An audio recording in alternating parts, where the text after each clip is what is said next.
Call this meeting to order. This is the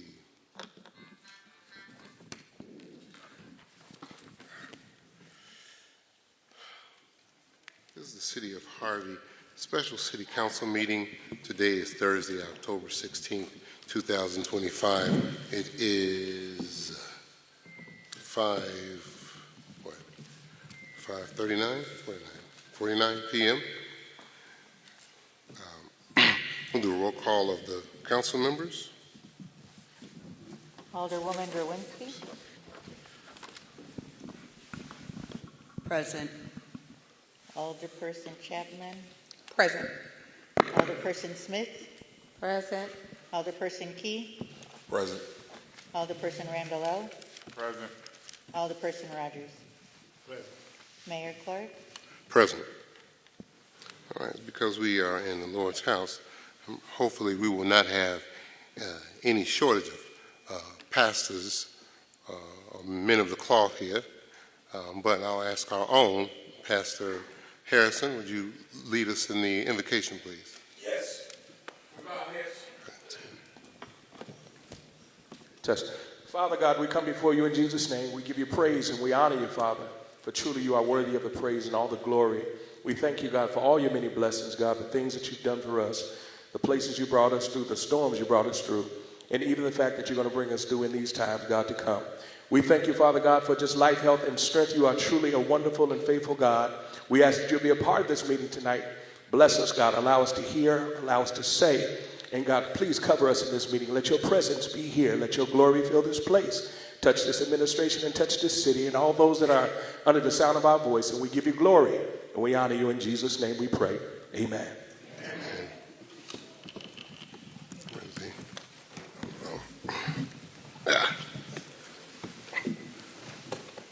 Pledge allegiance To the flag of the United States of America and to the republic for which it stands, one nation, under God, indivisible, with liberty and justice for all. Point of order. Chair recognizes the fourth ward. Thank you, Mayor. I would like to add a motion to make a motion to amend the agenda by adding the automatic comments for all alderpersons to discuss issues and concerns. This is a special meeting. Special meetings are not amended that particular way, as in the same course as regular meetings. There are specific requirements under the Open Meetings Act as far as what's supposed to be on the agenda. We followed that according to the law. Okay. Point of information. Yes. Okay, as aldermen, are we allowed, or we're going to have the opportunity to say anything about this situation? I feel everybody sitting at this table, and it's happening so suddenly, should be able to speak as much or as long as they want to, because there's a lot of confusion going on right now. Well, we must do things in order, Alderman. And of course, during the time, when we get to that point for a debate, then the council will be able to decide how long it wants to allow. A debate is not Would the you same please allow as- me to finish, sir? Okay, I wasn't finished first. Go ahead. Please. Please, go ahead. A debate and a question are not two of the same things. A question could be anything in general with the subject at all. A debate is when you're not going against something and why, or why you're going for something. But to have a debate and you ask a question, the first thing you're going to say is that's not a debate. And then I won't get a chance to say nothing. Okay. Well, thank you very much for that comment. That's duly noted, and we appreciate your addition at this particular point in time. Excuse me. Do we have an executive session? We don't need one. Okay. But I would like to, prior to going in to the rest of the meeting, if there is no objection,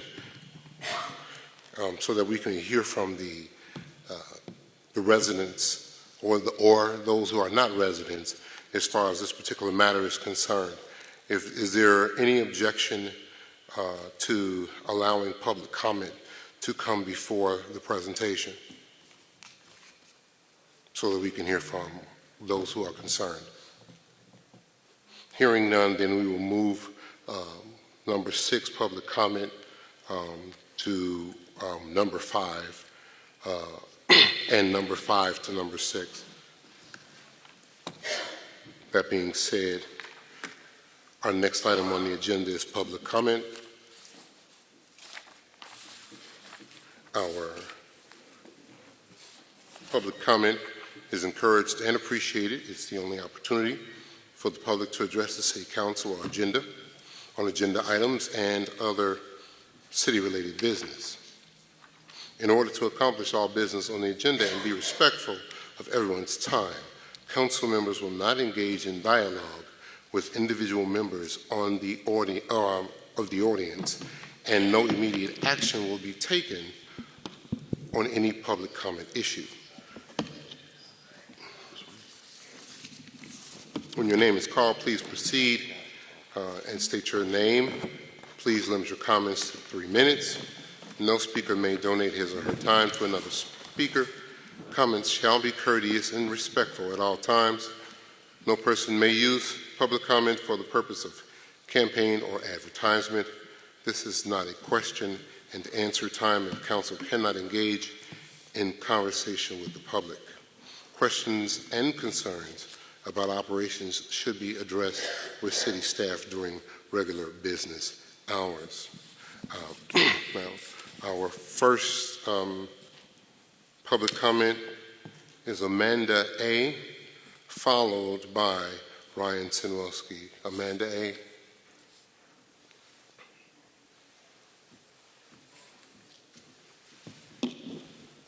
Where's public comment to be had?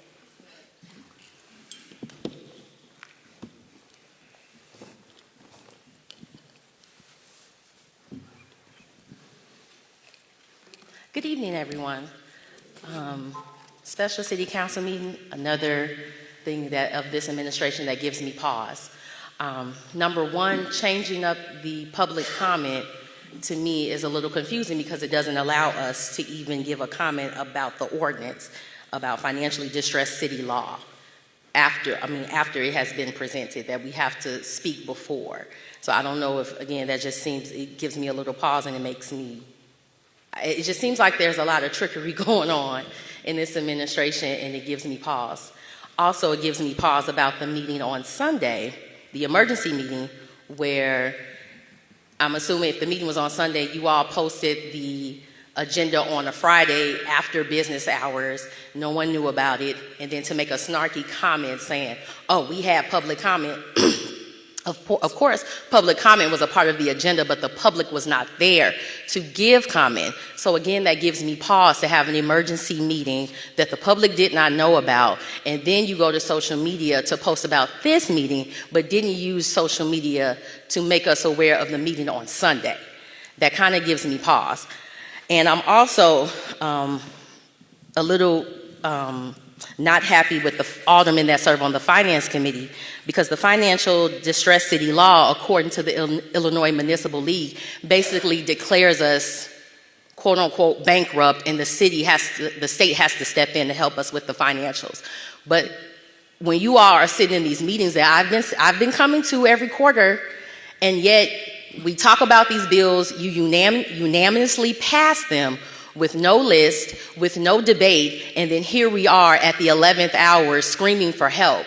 When what's the purpose of having a finance committee if we're not discussing this? This financially distressed city law didn't happen overnight. This has been years of mismanagement. And what are you all meeting for every quarter if you're not going to address the elephant in the room? And then you decided to have gospel concerts and carnivals in the community. Those things cost us money. And if we don't have the money to have it, that's fine. But to scream bankrupt and then bring in a famous artist and pay them thousands of dollars, it doesn't make any sense. And whatever you're going to say in the presentation that you're going to have after this, it really doesn't mean anything, because we should have never been to this point to begin with. And it just really gives me pause. It's like, what are we paying the lobbyists for? What are we paying for all these things for? And then you all say we have all these donations, but we've never seen a letter of thank you for a donation. We've never seen a budget. We also are paying Kasperic to do an audit for us. So then what does that mean? Why were we paying Kasperic to do a 2022 audit, and then we're going to declare basically that we are in financial distress and we need the state to come Your in. time is up. It just doesn't make any sense here.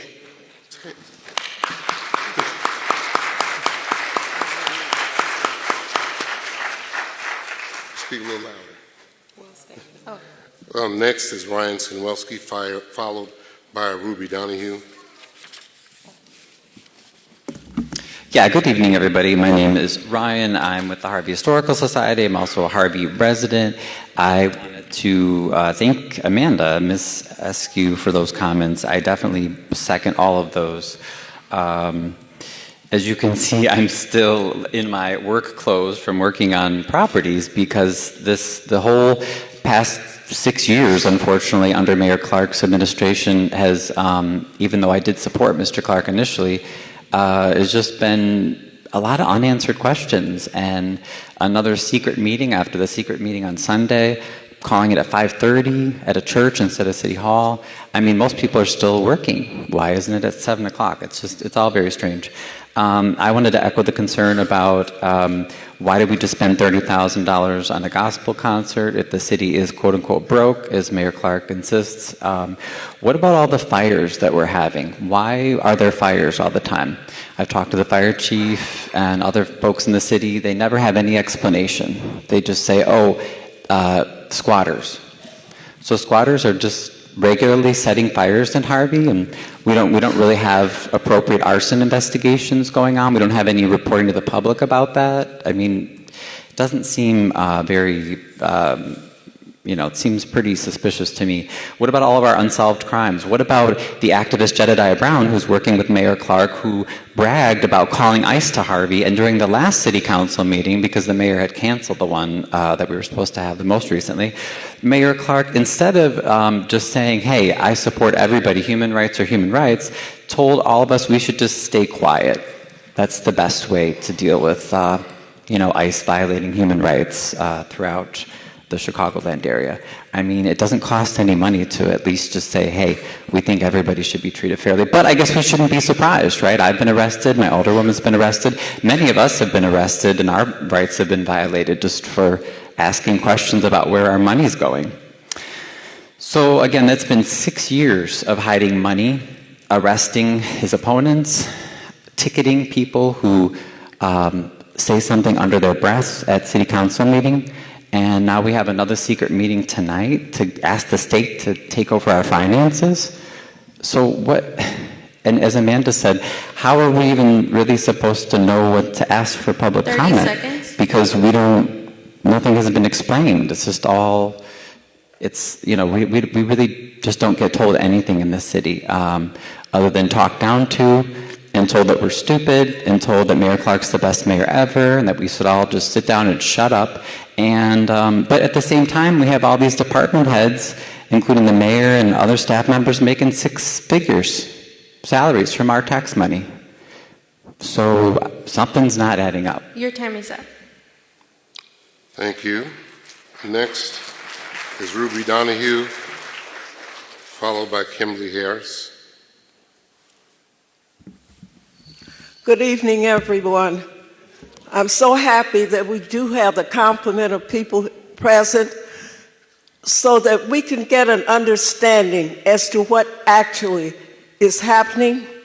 And I think that my thoughts about the entire situation, and with that of the concerned citizens here of Harvey, is that we have come out to find out the actual status. Rather than criticizing what is going on, we got to see what can we do to rectify the situation. How did we get into this kind of situation? Was it overnight? No. And this is what I personally am waiting to hear from our mayor as to the actual status and why we are here in the beginning and what can we do about it. A lot of the things that have been mentioned previously, not at this particular meeting, it was about what has gone pastward. Why do we stand in the path of retroacting things when we need to be going forward? The current things are what need to be moved about. We are citizens here that are paying high taxes, doing everything possible to move forward. And yet we are reacting in many instances in the manner of saying it doesn't matter. But it does matter. It does matter. There are many of us that are sitting here that are toiling every day to just maintain an individual status, not necessarily trying to go out and create a lot of things that are not necessary. We need to think harder and we need to work harder. And I love each and every one of you as citizens of Harvey, and I've been in the community over 56 years, so I can see what the difference is. I can see what is needed, what has been done, and what we need to move forward with. And I thank each of you for your attendance. Love you. Thank you. Next, we have Kimberly Harris. It falls a little bit.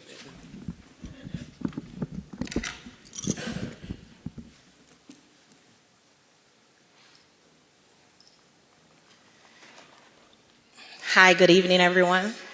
I was hoping that after the presentation today, that the following bullet points would be addressed, and if not, if there is something that will go out to the community to address, explaining what exactly is going to occur if this indeed something that is passed by the city. Number one, the credit rating. Not just the credit rating of Harvey, but also the villages that share zip code with Harvey. Will this affect capital projects or potential development projects moving forward? That's a question that someone needs to ask, a decision maker needs to ask. Another question, long-term potential. We have seen, or we live in a state where the executive branch of the government has day-to-day effects in everyday life. How will this decision affect Harvey residents in our day-to-day life? Again, how does this affect city taxing bodies within the city?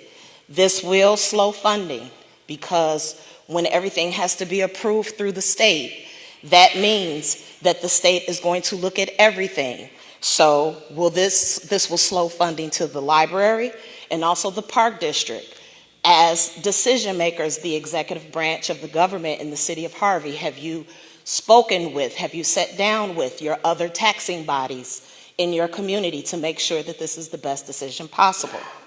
Also, have you looked at or had conversations with other financially distressed cities, and how has it worked for them? What type of cuts did they have to make? What kind of decisions did they have to make? Was it a positive? Was it a negative? Was there anything they would have done differently? If there was there anything they would have asked of if they knew, now that they are now in that financially distressed situation? As decision makers, have you done your research and asked these questions? Again, potential plan of the state in regards to Harvey. What is their vision if they intend to take over the finances of Harvey? Do they plan to cut services? Do they plan to divert funds to increase certain services? 30 seconds. Okay. And then lastly, you must express to the homeowners that this will affect the value of their homes. This will lower the value of your home.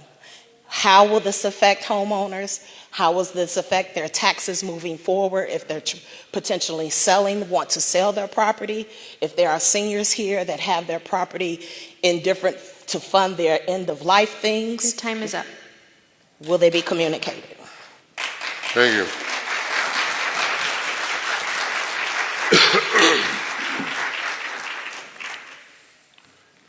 Thank you, everyone. Next on the agenda is 5, presentation of Harvey's financial situation. 5A, an ordinance requesting certification and designation under the financially distressed city law. Okay, there we go. All right.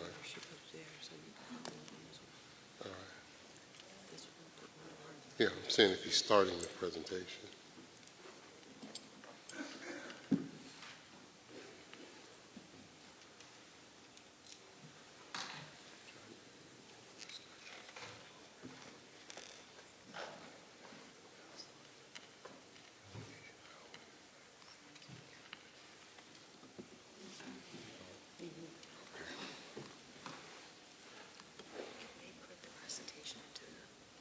Full. Yeah, that's what I'm asking her to do.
No. Just gonna be patient. Hold on. You know you should have wanted it.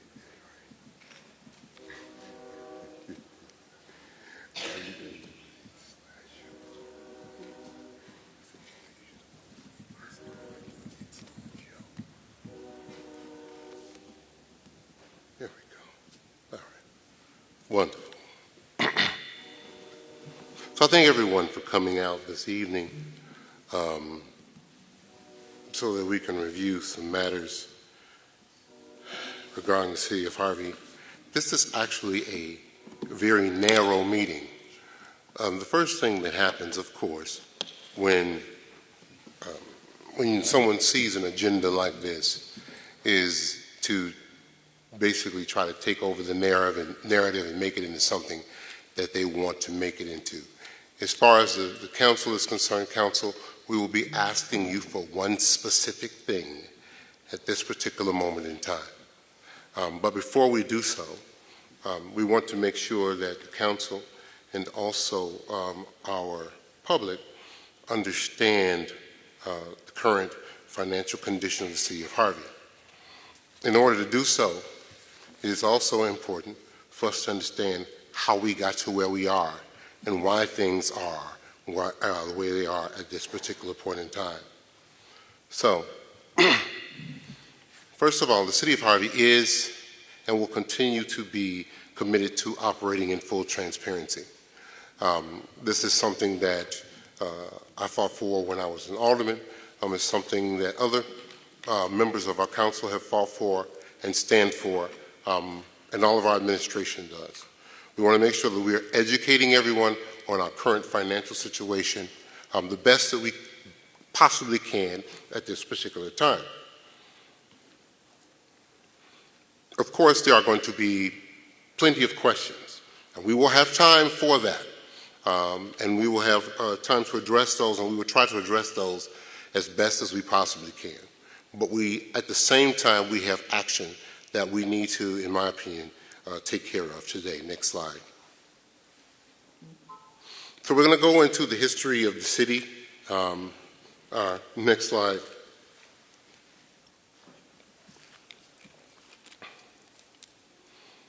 Now, prior to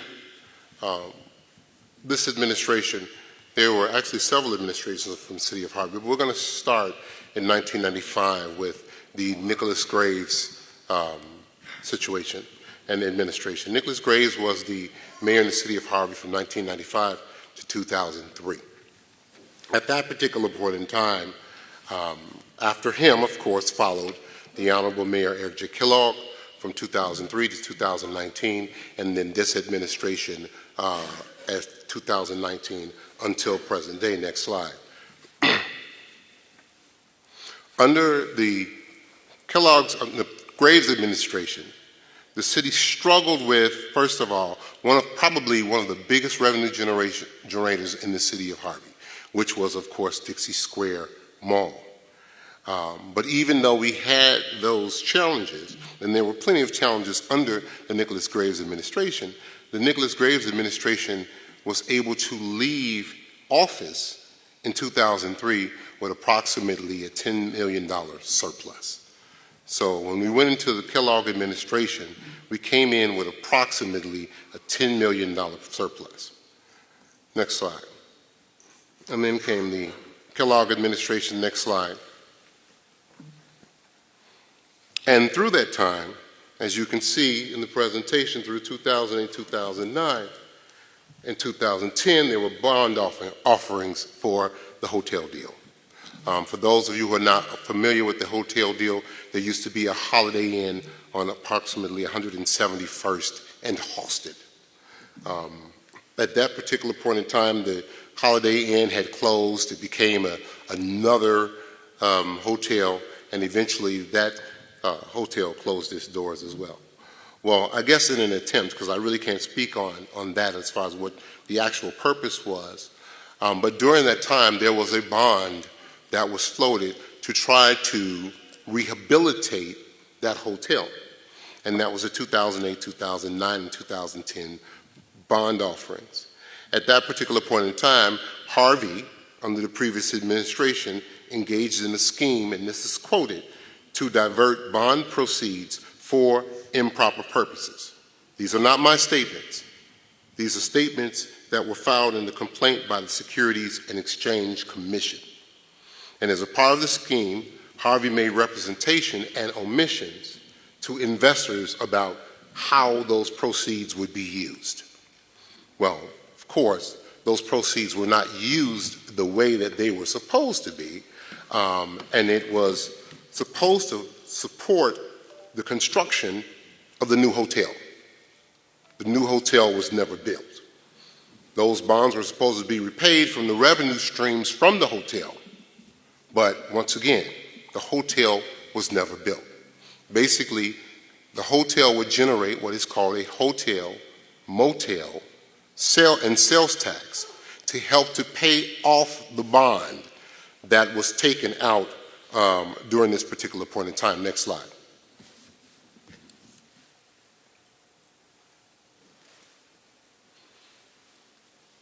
The city paid the developer, no, previous slide, please.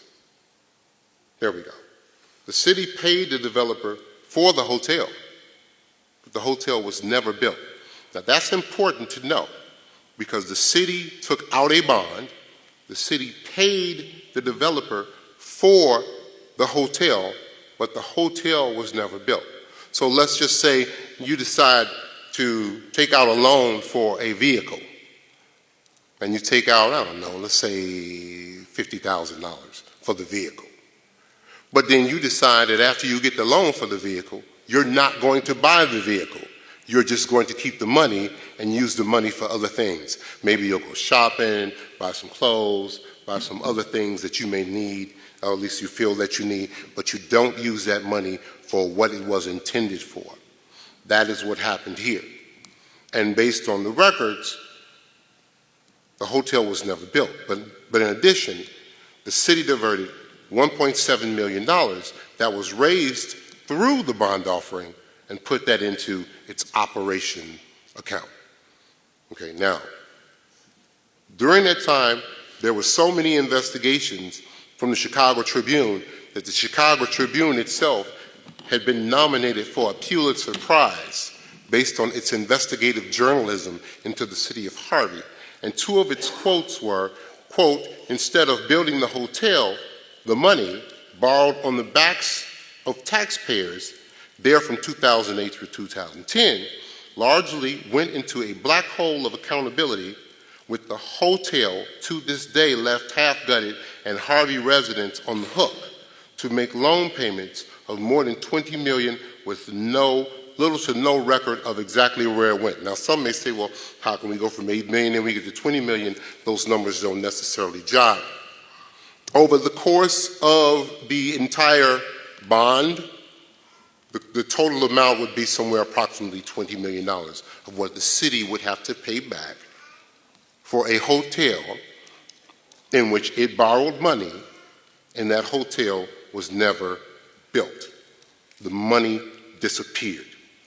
Second quote, "Kellogg has since repeatedly refused to answer questions about the deal under oath, citing his constitutional right to avoid giving answers that could be used to prosecute him." Next slide. And so as a result, as you see on this slide, it says fine, but no repayment order. So the money disappeared. But we, as the taxpayers in the city of Harvey, were still on the hook for that money. We still have to pay that money back. So as a result, Harvey Mayor Kellogg at that time was fined $10,000. Millions of dollars disappeared, and he was fined $10,000 for the fraudulent bond offerings through the SEC investigation. And he was also ordered to no longer participate in municipal bond offerings for the rest of his life. But that didn't just have an impact on him. It had an impact on our city, because our city at that particular point in time was ordered for a period of time to no longer be able to participate in bond offerings as well. Now, for those who don't understand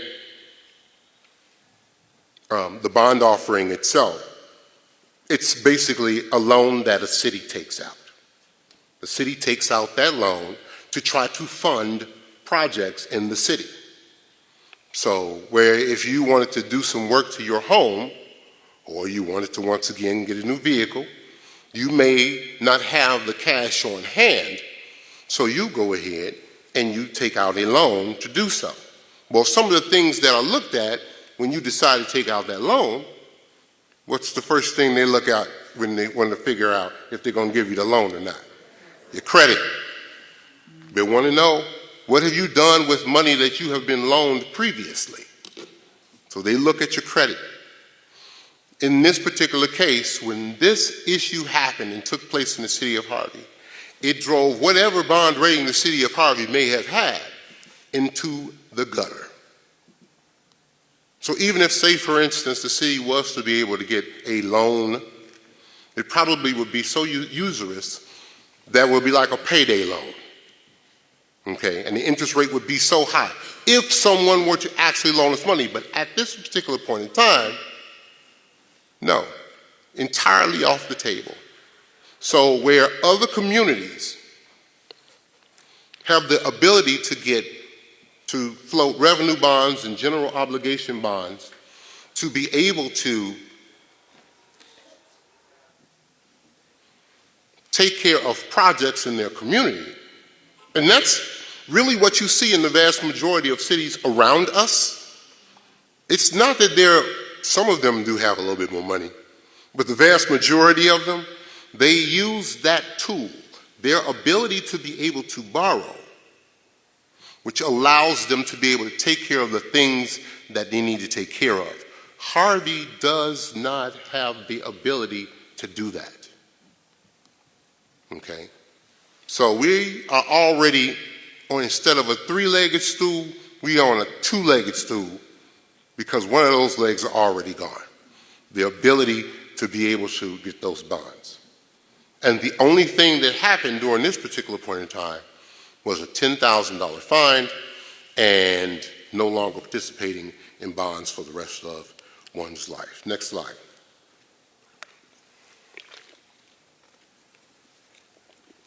But while all of that was going on, the city of Harvey was still having to pay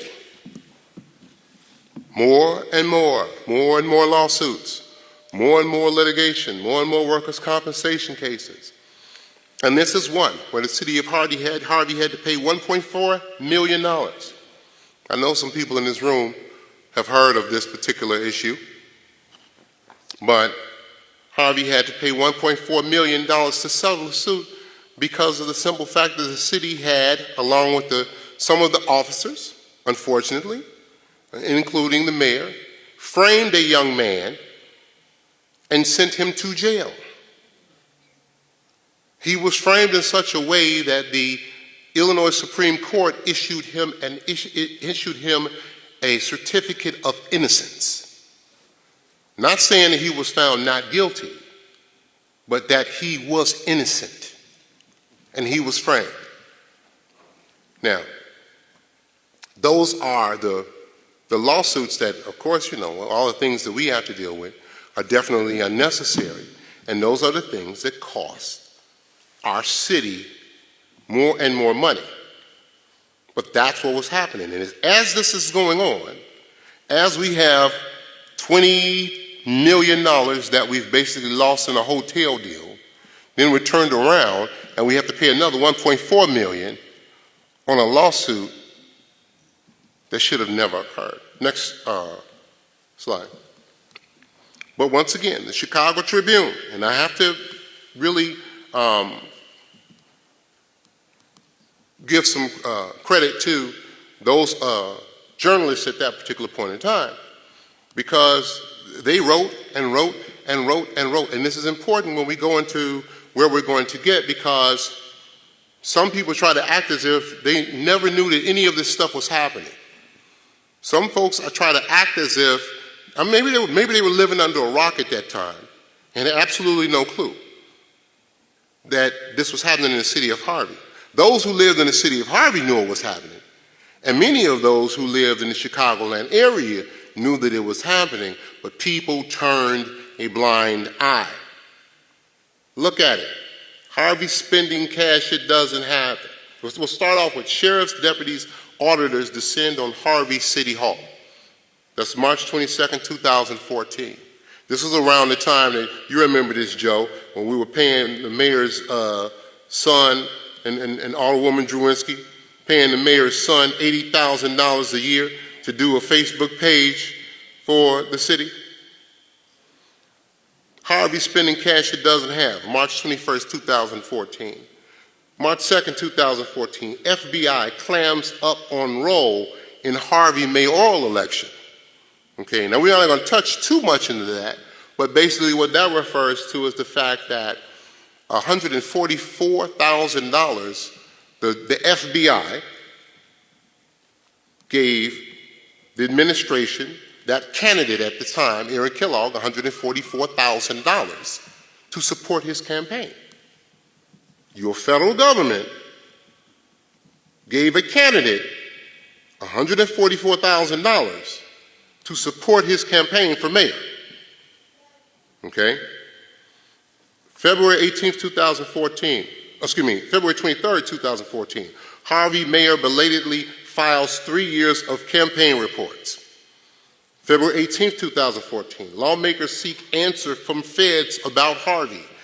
Dick Durbin and Robin Kelly, Congresswoman Robin Kelly, both sent a letter to the Department of Justice asking for answers on how $144,000 of federal funds ended up in the campaign funds for Eric J. Kellogg. If you want the answers to that question, you need to ask them, but they definitely wrote a letter. Then the Chicago Tribune came out with 2014, February 13th, an editorial says that Harvey was a city abused and ignored. And finally, February 12th, sheriff seeks to review the finances and police of suburbs. These are just a few of the things, because every week the Chicago Tribune was writing something about the city of Harvey. And as the Chicago Tribune was writing it, Channel 9 was also reporting it, because that's the Tribune company, am I correct? They were also reporting it. So as these things were happening, people were watching our city go into the dirt. That's exactly what they were doing. Now, there are some, of course, who stood to benefit, and they'll be the first ones to jump up and say, there's a different type of story. But you can read it for yourself. Next slide. At which point in time, myself, Shirley Jawinski, Joseph Whittington, Lamont Brown decided to pen a letter to the federal government, to the state government, the county government, and anyone else who would listen, to ask them to step into the city of Harvey and offer us some assistance. There was enough information that was already there. The Department of Justice had already done a report on the police department, saying that the police department did not keep records. So they couldn't find, they were supposed to investigate the department to find out what the use of force was. But they couldn't find out what the use of force was because the department did not keep the records to demonstrate what its use of force was. The Cook County Sheriff did a report on the city of Harvey and said that tow truck money was missing. And they couldn't account for where the money for the tolls went. That money was supposed to go into the coffers to help to pay down debt. But for some odd reason, it just disappeared and went somewhere else. And all the while, Shirley Jawinski, Joseph Whittington, Lamont Brown, and myself kept pleading over and over again for help. We began to protest, even though some like to say we didn't show up for meetings for 18 times. Isn't that right, Shirley? We began to protest what was happening in the city. Next slide. And so, of course, the editorial board of the Chicago Tribune wrote an editorial about the city of Harvey, excuse me, and basically what was happening and what we were trying to do. Next slide.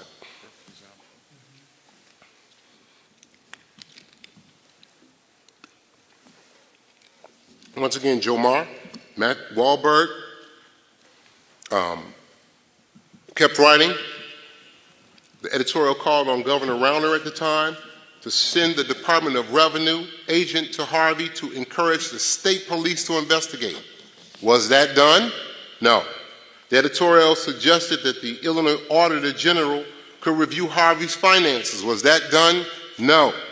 Actually, if I'm correct, Shirley Jawinski, we tried to pass an ordinance to allow Tom Dart to be the Inspector General at that Auditor General at that particular point in time to take a look at the finances. And even though Tom Dart tried and wanted to get involved, that particular ordinance was vetoed by Eric Kellogg. Next slide.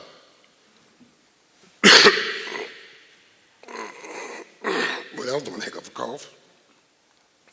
The victims, again, quote, are the residents of Harvey who cannot rely on functional government to serve them. Let it sink in.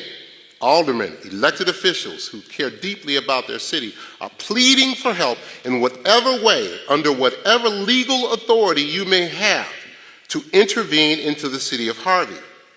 Ignoring them further victimizes the residents of this troubled city and the aldermen brave enough to speak out. Christopher Clark, Joseph Whittington, Shirley Jawinski. Next slide, please. So once again, state turns a blind eye to the problems in Harvey. Next slide. And while that was going on, we had additional headlines. Strip club paid mayor of Illinois for years to allow prostitution at the venue, feds say. And these are all things that had to be defended in the city of Harvey. This brings For those who think that maybe I'm not the best mayor in the world, okay? Let's go back to the days of, God rest his soul, what was his name? Marion Barry. When that first hit the news, and it was said that Marion Barry was smoking crack in a hotel room. How that impacted Washington, D.C. Or Mayor Ford in Canada. I think he was the mayor of Toronto, I think it was, or Vancouver, one of them. And when your mayor and leadership is made to look that way, it diminishes the credibility, faith, and belief in the institution in which you serve. It diminishes the faith, credibility, and belief in those people because, in general, this does not happen. But according to this report, former Harvey, Illinois Mayor Kellogg's brother was convicted in the scheme, which occurred when he was in office. Federal prosecutor says Kellogg has not been charged. Well, I'm not even going to go into that. I'm pretty sure somebody will run to his defense as soon as they possibly can. We'll move on to the next slide. And it just continued on and on. Next slide. Continued on and on. Cousin of former Harvey Mayor Kellogg pleads guilty in bribery charge. So while we have no credit, because our credit has gone down to the dirt, then the overall perception of the city is that the city is just absolutely crooked. That's the way that it looks.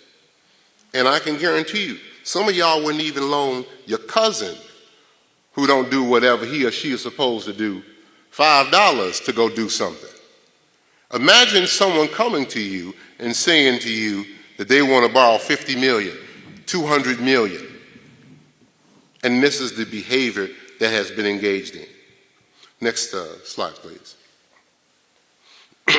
In addition to that, the city of Harvey purchased water from the city of Chicago, and at the time sold it to 5 municipalities: Dixmoor, East Hazelcrest, Homewood, and Posen.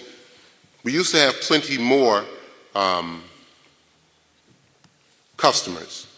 We don't have as many now, but they sold water.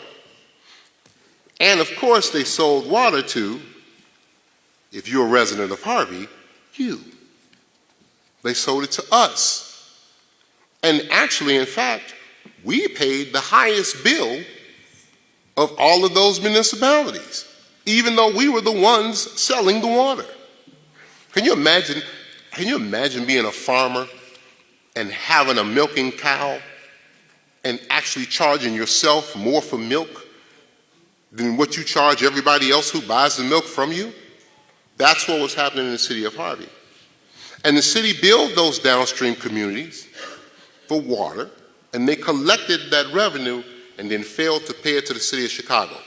That's two. Let's go back. First was the hotel-motel deal. Money was taken, money disappeared, money that we have to pay back. Money was used for operations and other things, but we're still on the hook for it. The city billed the downstream municipalities for their water, but never paid that money to the city of Chicago. Next slide. Because some of y'all are going to say, no, that can't be true. Well, Harvey illegally diverted water cash owed to Chicago, millions missing. Judge rules, not clerk rules, judge rules. We went to the court. The city of Harvey went to court, and some of the people in this room also went as well, concerned citizens of the city of Harvey. And during that time, it was established that the city of Harvey, under the previous administration, had diverted water cash that was owed to Chicago, and the money just disappeared. So, even though the money disappeared, and we never paid as a city, the city of Chicago, guess who still owes that money to the city of Chicago? The city of Harvey does. Next slide. So then the judge ordered Harvey to pay Chicago $26 million in unpaid water bills. So we got it so far. We got $20 million in a bond deal. We got another $26 million. Okay, my mathematicians out there, I'm pretty sure y'all figured that out real quick. That's $46 million already that we have been on the hook for, that we didn't have the money for, but the money disappeared. Next slide. The judge in that particular case, Kathleen Pantel, said the city's leaders failed to grasp the severity of their years of illegal conduct. Illegal conduct. So we got bond money missing for hotels. Nobody ever get charged.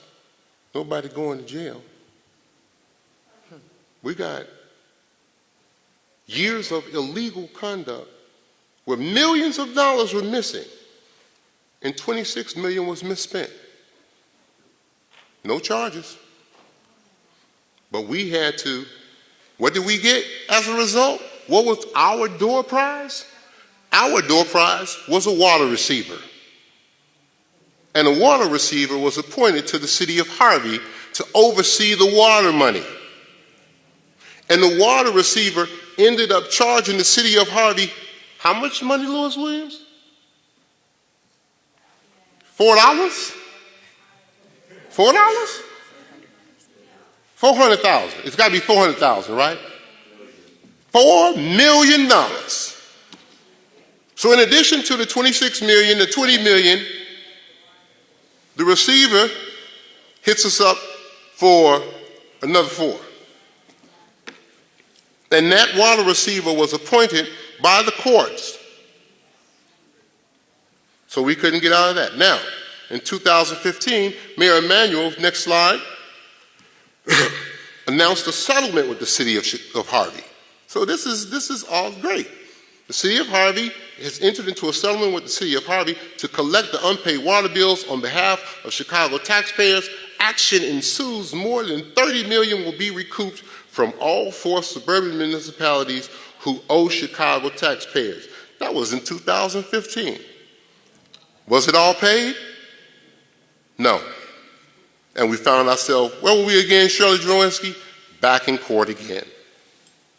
And each and every time that we're in court, we not only have to deal with the publicity of it all, we also have to pay attorneys to represent the city in these particular cases. Next slide, please. So, we asked for oversight.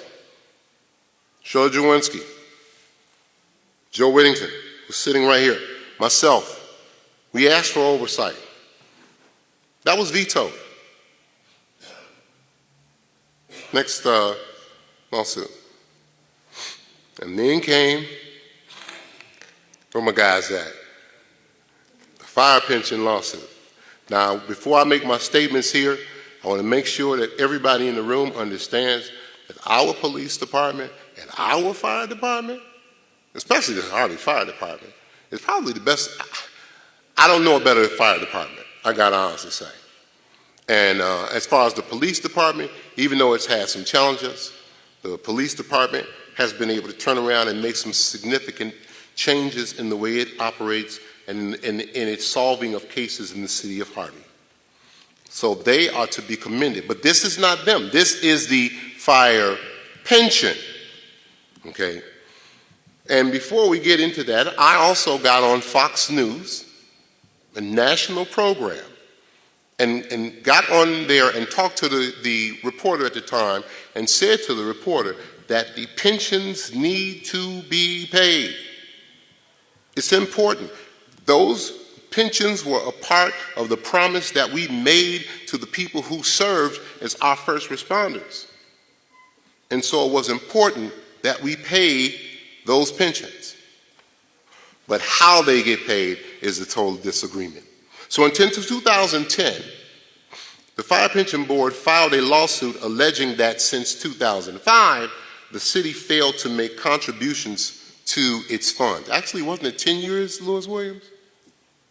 It was 10 years that the city of Harvey had not paid the pension obligations to both fire and to police. And in 2015, the trial court held that the city was liable for more than $15 million in damages. Now, a lot of things happened at that particular point in time, and actually, in my opinion, we could have worked to settle that amongst ourselves, but it didn't work that way.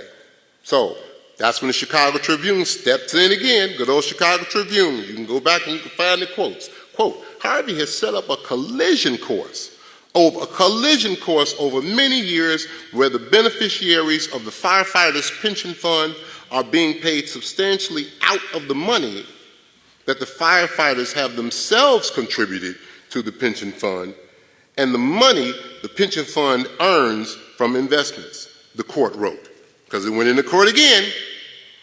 In essence, Harvey is robbing Peter to pay Paul. But what happens when Peter retires? Money missing, more money, just missing.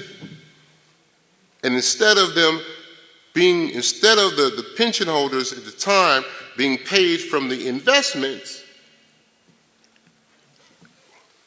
what do you call that thing? It was a pyramid scheme.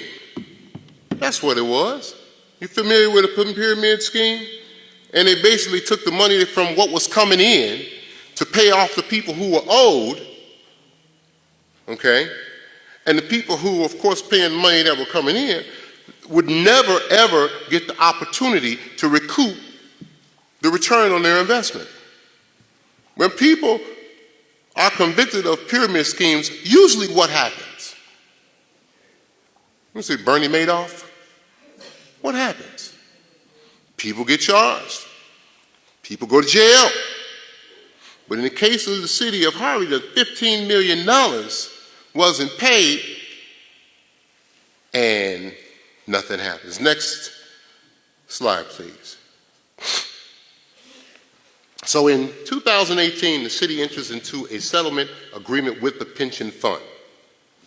And in 2016, the state passed a law basically allowing the state comptroller to seize the money that the municipality owed to the pension in extreme cases of pension mismanagement.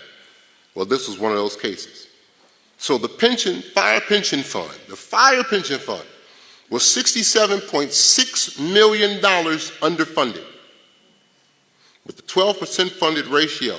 And after racking up, as it says, an unfunded liability of $36.7 million at a funded rate of 29%, the police pension sued also.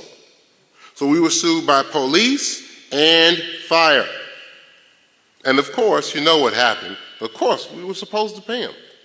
They weren't paid. They were supposed to be paid. The court said they were supposed to be paid. And we still didn't pay.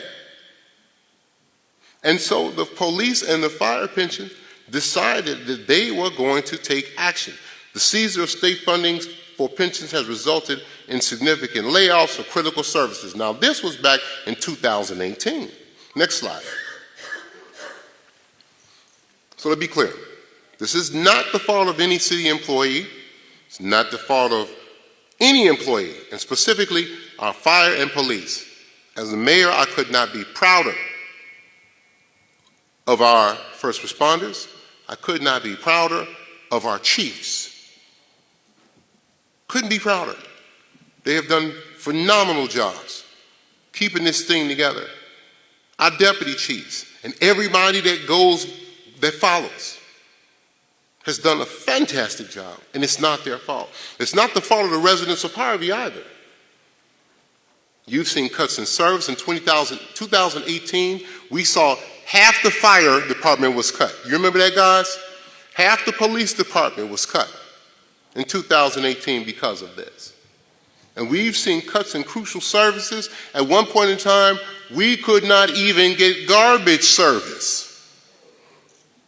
And the city of Harvey was on television because we weren't paying the garbage bill. But what this does is this drives us into a situation where the city, because of all that we owe, will impacts us severely. So, next slide. We'll do one more. So by the end of the Kellogg administration, the city of Harvey went from a $10 million surplus to $164 million in debt. And nobody in the administration was charged with the crime. We only have a little bit more to go, but my city administrator is telling me that we probably need to take a break here. So it depends on the council, if the council wants to do so, or would you like to keep going? Let's keep going. Keep going. Let's keep going. We have a motion by the first and the second by the third. All in favor signify by saying aye. Those opposed? Hearing none, we'll take a break for 5 minutes. And For the record, we do have, okay, we have Tracy Key and, of course, Of course. Colby Chapman. Of We will course. return at That's right. 6:55. Say that. We're going to call the roll again, too. Yeah.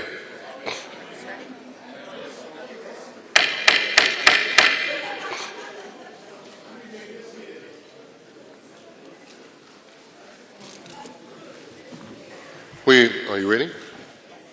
We'll reconvene. Let's just call it 7:05 p.m. Madam Clerk, would you please call the roll again? Alderperson Derwinski. Present. Alderperson Chapman. Present. Alderperson Smith. Present. Alderperson Key. Alderperson Randall L. Present. Alderperson Rogers. Mayor Clark. Present. So we have a quorum again.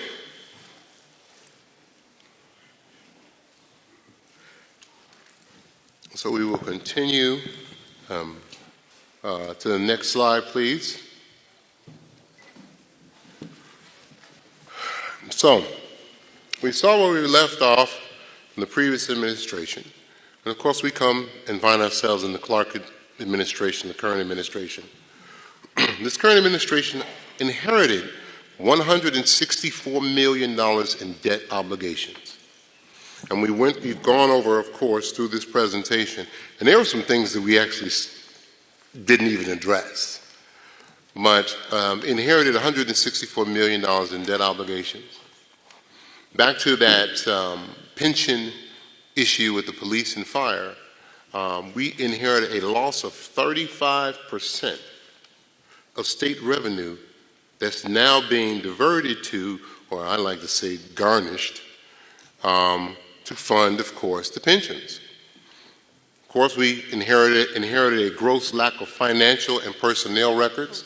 And for those who can go back to May of 2019, you may recall when Ben Bradley came to the city of Harvey and took a look in the city and looked at all of the boxes that were thrown all over the place and the records that were all over the place. I'm also going to, speaking on that issue, commend the clerk's office for doing everything that they did, along with, of course, the rest of the team to try to get those documents in order, because it was a seismic piece of work and labor that needed to be done in order to do so. Of course, we inherited a lack of annual audits, and of course, because we didn't have the audits, we didn't have the paperwork either to complete some of those audits. And finally, we inherited the city's reputation for and the public perception of corruption and mismanagement. And that's where we started. Next slide. So where do we go from here? Next slide. Well, where does the city get its revenue from? First, property taxes. In general, cities will get their revenue, a lion's share of their revenue from the property taxes. In the case of the city of Harvey collects approximately 52% of its property taxes. On average, we are losing, because of a failure to pay property taxes, somewhere to $25 to $27 million a year that we're not collecting in property taxes. And specifically from a commercial property tax standpoint, it's about $12 million. I'm not going to go into the $12,217,517. It's about $12 million. Another way that the city gets revenue, and other cities as well, is through sales taxes. But the majority of the businesses, at least 90% of the businesses in the city of Harvey are cash-based businesses. Now, there's nothing wrong with having a cash-based business at all. But I will be honest with you, some of those cash-based businesses do not engage in the proper reporting of the cash that they receive as revenue for their businesses. And I'll give you an example. There is a business that used to be in the city of Harvey by the name of Sugar Babies.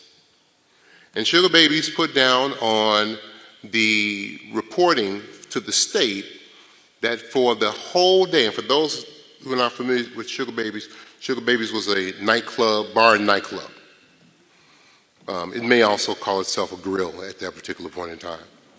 But it put on its reporting to the state of Illinois that its gross income was $25,000 for the year. Some people laughing already because you know it's a joke. $25,000. But when we went back and looked at their liquor sales alone, the liquor sales they had sold at approximately $483,000 worth of liquor. But it wasn't reported. Most of that stuff, cash. And it was only because the liquor commissioner and the team who works with the liquor commissioner was able to uncover that we were able to bring that to the attention of the state. And so many of our businesses that are cash-based businesses bring in the revenue, but they don't report it. So we don't get the full amount of sales taxes. We don't get, and then when it comes to state income taxes, that's another way that a city will get its revenue. State motor fuel taxes. Those things help to fix roads and sidewalks and take care of lights and things of that nature. That's where a city gets its revenue from. Other taxes, real estate taxes, transfer taxes, video gaming taxes, terminal push taxes, things of that nature, grants, license and permit charges, and of course, miscellaneous revenue that we get from cell towers, rentals, cable franchise agreements, and things of that nature. That's basically how a city gets its revenue. Next slide. From the property tax standpoint, we file a levy every December. A levy is filed with the county, telling the county how much money we need. This is what cities normally do. They include the city, the school district, the township, the park districts, the library, community colleges, MWRD, forest preserves, things of that nature. If you ever take a look at your tax bill, you will see that the city of Harvey is only one line on your entire tax bill of how much you could tax. And there's limits on how much a local government can tax. So this goes back to our understanding of our property taxes. And the city of Harvey cannot just arbitrarily decide that they're going to go up just any amount of money that the city would like to go up on your taxes. Municipalities don't have the ability to be able to do that. Now, the county assessor does some things. They add together the levy amounts that the public bodies needs. Eventually, it comes with the value of properties, and they put all that together. And I'm just going to say, because there's been some concerns as far as that's concerned, but they come up with the amount of what they believe your property is worth, and based on that, how your property should be taxed. And property taxes, generally, are basically based on the market value of the property that you own. Okay, and people with expensive, I'm sorry, I'm laughing at this one. People with expensive properties pay more, and less expensive properties pay less. I'd probably have to disagree with that, but sometimes, that's the way that it's supposed to work. Next slide.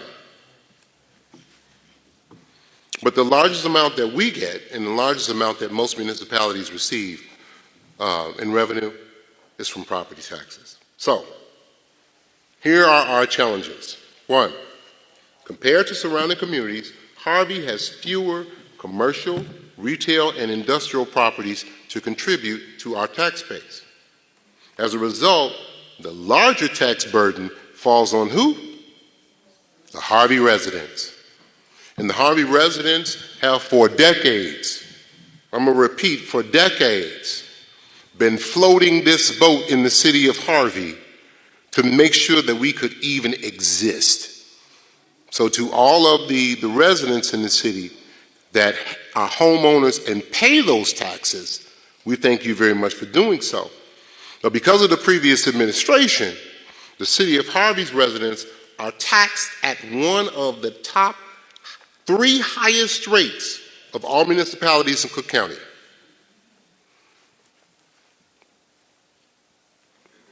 So we're taxed higher. 52%, as I said, of the city's residents and, of course, the commercial properties do not pay their property taxes, so we lose that revenue. And many of the city businesses, of course, don't pay. As of 2021, those businesses, those commercial properties owed, and I've said it so much it almost became a song, $12,217,517 in unpaid taxes. That is 1 year. Some of those businesses have not paid taxes for 20 years. And if we go back, and I'm not going to ask the person operating the slides to do so, but the very first thing that we do is the vast majority of the revenue that a municipality gets is from property taxes. And this is what we have. Next slide, please. The Cook County reassessed, of course, I guess that was it, property values, and many residents, because of the property taxes, cannot afford their homes. They're taxed out of their homes. Next slide, please. So, what did we do? We pledged, along with this body before you, to freeze residential property taxes even though we were facing a $150 million deficit. Now, there were some people who asked the question of, why would you do that? Why would you freeze increasing property taxes when you know that you already are $150 million in the hole? I'll tell you why. First of all, there's just a downright order of fairness. And the people in the city of Harvey have paid so much from a property tax standpoint that it's absolutely ridiculous. These are, some are poor, some are working poor people who have just enough month at the end of the money to try to be able to make it every single day. And when we go as a government and we decide that we're going to increase those taxes even more, what happens? We get what's called diminishing returns. People get to the point where they say, you know what? The taxes are just too high. I give up. I'm not doing it anymore. A lot of them have already done that and walked away from their homes. And when you see a lot of these abandoned properties in the city of Harvey, they weren't always that way. But some of them could not afford to stay in the homes in which they lived because the taxes were too high. And so what we wanted to do was, one, is show the people and the residents in the city of Harvey that we appreciate them, that we recognize you, that we see you. Because the same things that you go through, we go through as well as property owners in the city. We see you. And to increase your taxes, to me, would be just as irresponsible as some claiming to be irresponsible because we owe $150 million. We would not collect any more money because we increased the taxes. So the taxes, if we increase the taxes, that 150 wasn't going to go down because fewer people were going to pay.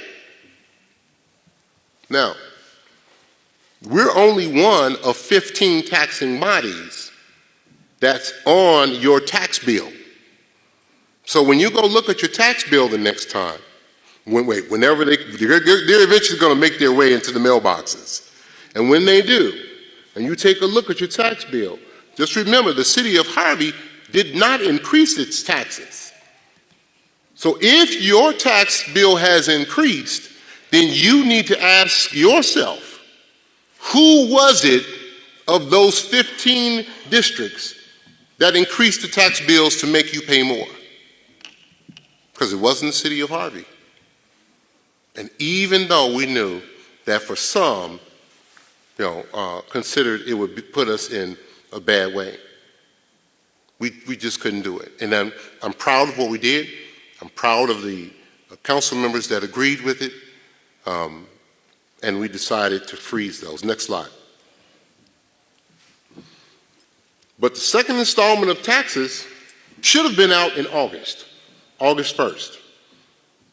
But they have not sent out the tax bills yet. Has anybody, at least not to me, has anybody in here gotten their Cook County property tax bill yet?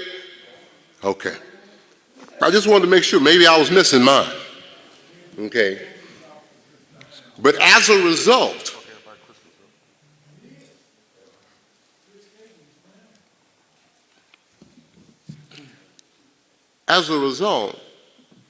you have to look at it this way. All the things that we've talked about so far as money is concerned, the one thing you need to realize is the city of Harvey does not have a surplus. Remember, I said $165 million worth of debt. The city of Harvey does not have a cushion.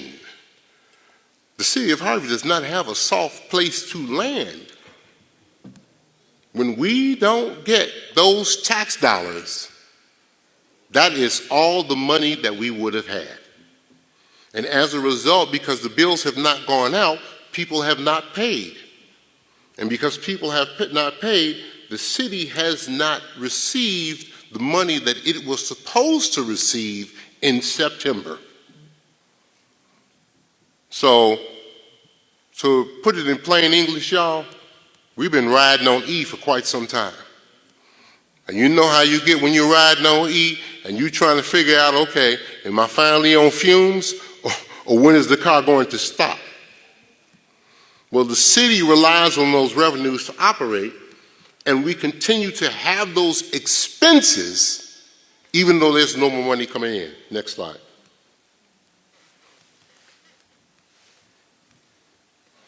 So, even if we received today those taxes, we still remain unable to meet our operational expenses because that money has already been spent, okay?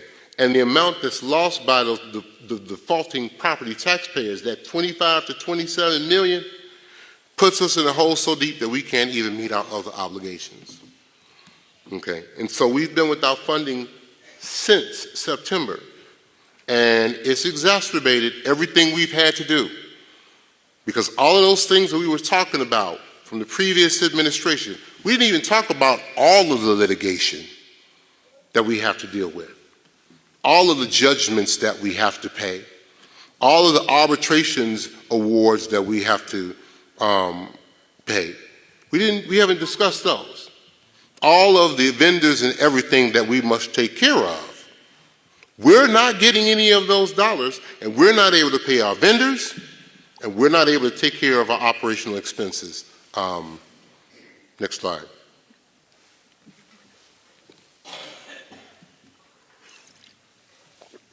So, back to the pension boards and that lawsuit. We need to explain how that impacts us. I'm used to standing up, but I'm going to try to stay seated. I'm going to you can read what it says here, but I want to try to kind of explain it to you. So, the city of Harvey gets a grant, say for instance, for $1 million, okay? And it's through the state. Because the city of Harvey gets a grant for $1 million, which is a great thing because we need grants. I think most people would, agree that we need money. We need to fix infrastructure, streets, curbs, sidewalks, lights. We need to do those things. And so say, for instance, the city of Harvey got a $1 million grant. One of the first things that happens with that $1 million grant is the comptroller, the state comptroller, because of the pension lawsuit, takes 35% of that $1 million. You follow me? So they take $350,000 of that $1 million. Now, we already have established that we don't have the operational expenses, that we don't get the property taxes and the sales taxes and the state income tax and all those other things that we're supposed to get. So when we get a $1 million grant and then the state takes the $350,000, we are now in violation of that grant. Am I right, Howard? We are now in violation of that grant. So in order for us to get out of being in violation, we have to come up with $350,000. $350,000. And we have to find it wherever we have to pay, wherever we can find it. Remember we was talking about robbing Peter to pay Paul?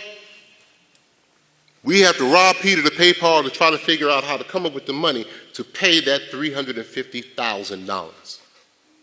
That $350,000 comes from where? Our operational expenses, which is an operational expense, which is a short way of saying payroll, to pay the employees in the city of Harvey. And if we don't come up with that $350,000, then one, we can't use the grant. We still owe the $350,000. And right now we have, what is it, the Attorney General's office coming after us for $17,500 for a $50,000 grant that we got for police. We got a grant for police. The comptroller took 35%, $17,500. And then the Attorney General's office is coming after us for the $17,500. So now we have to defend ourselves. So not only do we have to pay, we have to defend ourselves, we have to pay attorneys to defend us because we actually already properly used that $17,500 for the purposes of the grant. It's just a vicious cycle over and over again. And this is what happens. And every time we take one step forward, we go 2 steps back. Every single time. Somebody's out there saying 3 steps back. Next slide. So, because of that, in addition to taking 35%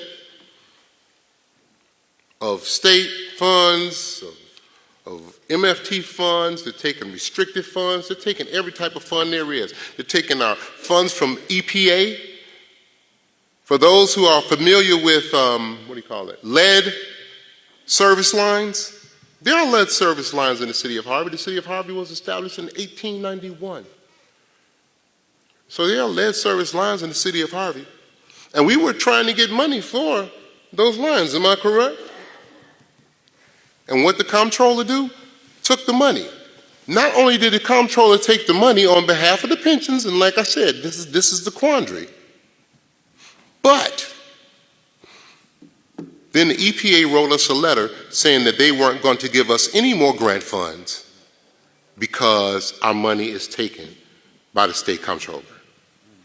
So that means while Glenwood, Homewood, Flossmoor, Matheson, University Park, Olympia Fields, that's why Orland Park and Tinley Park and Posen and everybody else gets to drink lead-free water, we get to get stuck with lead water because we can't get the money because our money is being taken by the comptroller due to something that happened many years ago under another administration. And we have to continually try to figure out a way to find our way out. Next slide. Same thing with the fire pension litigation. I'm not going to belabor this. Same thing with the fire pension litigation. Same thing happened. Next slide, please. And I think I've made my point. Maybe I haven't, but I think I have, because as far as sales tax, we have the same issue. This money continues to be taken. Next slide. State income tax, same thing. Next slide. Our motor fuel tax. Some people ask, why don't we fix the streets? Why don't we take care of those things? What about potholes and things of that nature? That money is being taken through the fire and police pensions. And I just have to just also note, because I've been here in the city for so long, and I'm looking at some of our wonderful residents, and some of y'all don't even buy the city sticker that helps to fund this motor fuel tax so we can repair those roads. Next slide. The Rivers Casino revenue. We would get about, what does he say, 1.2 million from Rivers, 1.4 million from Rivers Casino. But since Wind Creek is here now, there's been legislation put in play so that we don't get the 1.4 anymore, that instead of receiving the money from Rivers Casino, we won't get that money anymore, and instead, and this doesn't only affect the city of Harvey, it affects a lot of the other Southland communities. The city of Harvey would only receive approximately $800,000. So we go from getting 1.4 at Rivers to 800,000 from Wind Creek. They just cut the money. And that's some stuff that happened downstate. So if you got problems with that, you got to talk to those people. Next slide. Same thing with grants. And I've already talked to you about the grants. Next slide. Other revenue sources. Same thing.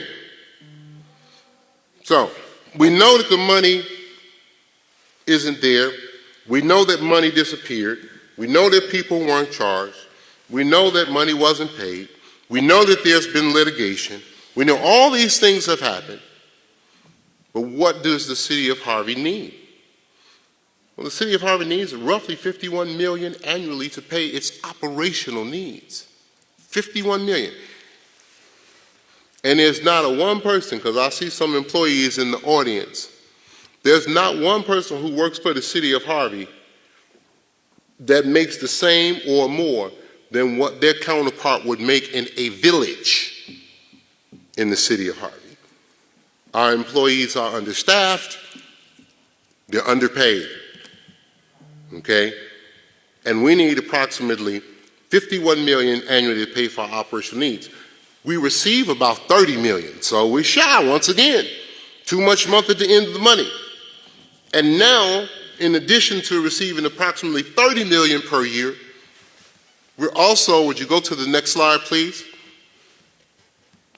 We also are receiving 35% less because of those fire and police pensions. Now, I got to say it again because someone's going to misconstrue what I'm saying. So I want to make sure that it's clear because I said it before. This is not a reflection on our police department. It is not a reflection on our fire department. And when I called it a pyramid scheme, it was a pyramid scheme that the previous administration was involved in to basically use that money to help to fund the pension from people who were actually paying it, active members. So I want to make sure that we understand that because, once again, sometimes, I do as well, get in my feelings every now and then. And and as they say, you feel some type of way, I don't want any of our first responders feeling that way at all because of the work that they do. But because we only collect about $30 million, and then 35% of that is gone, we tried to keep this city operating for the past 6 years. And we tried every creative way that we could to try to make sure that this city had streets, lights, curbs, and sidewalks, that we had police and fire protection, that we had garbage picked up, refuse picked up every week, and that we weren't on the news. We worked our patooties off to try to do so. That's exactly what we did. We didn't increase property taxes because we knew that our residents could not afford it. And we didn't have the ability to qualify for another bond to pay for any of these expenses the way a normal municipality would be able to. Next slide. So of course we have additional challenges. Nobody sees the city's entire financial situation. The Illinois law has no provision for municipal bankruptcy, because there's some who say, well, why don't you just do what Detroit did? You know, Detroit's on the mend, so why don't you do what they did? There is no provision for at least home rule municipalities to engage in bankruptcy. And while we want to pay all of our bills, there is no mechanism for a municipality to consolidate its debt. I think it was like a chapter 13 or something like that. There's no ability for us to do that. So we basically just pay as you go. And we have officially run out. Next slide. When the city attempted to lay off employees or restructure departments, the unions have challenged our attempts at every move. And the arbitrators who were either unaware of what we were going through, or maybe they just didn't believe our financial challenges, have issued additional awards. So this is how this works. We'll get an arbitration award from the arbitrator. We can't pay the arbitration award. So then the unions will go file another unfair labor practice and go into arbitration to try to get us to pay the thing that we can't pay. Okay? And then when we can't pay it and we can demonstrate that we can't pay it, then the arbitrator issues another award for us not paying the award that we were supposed to pay.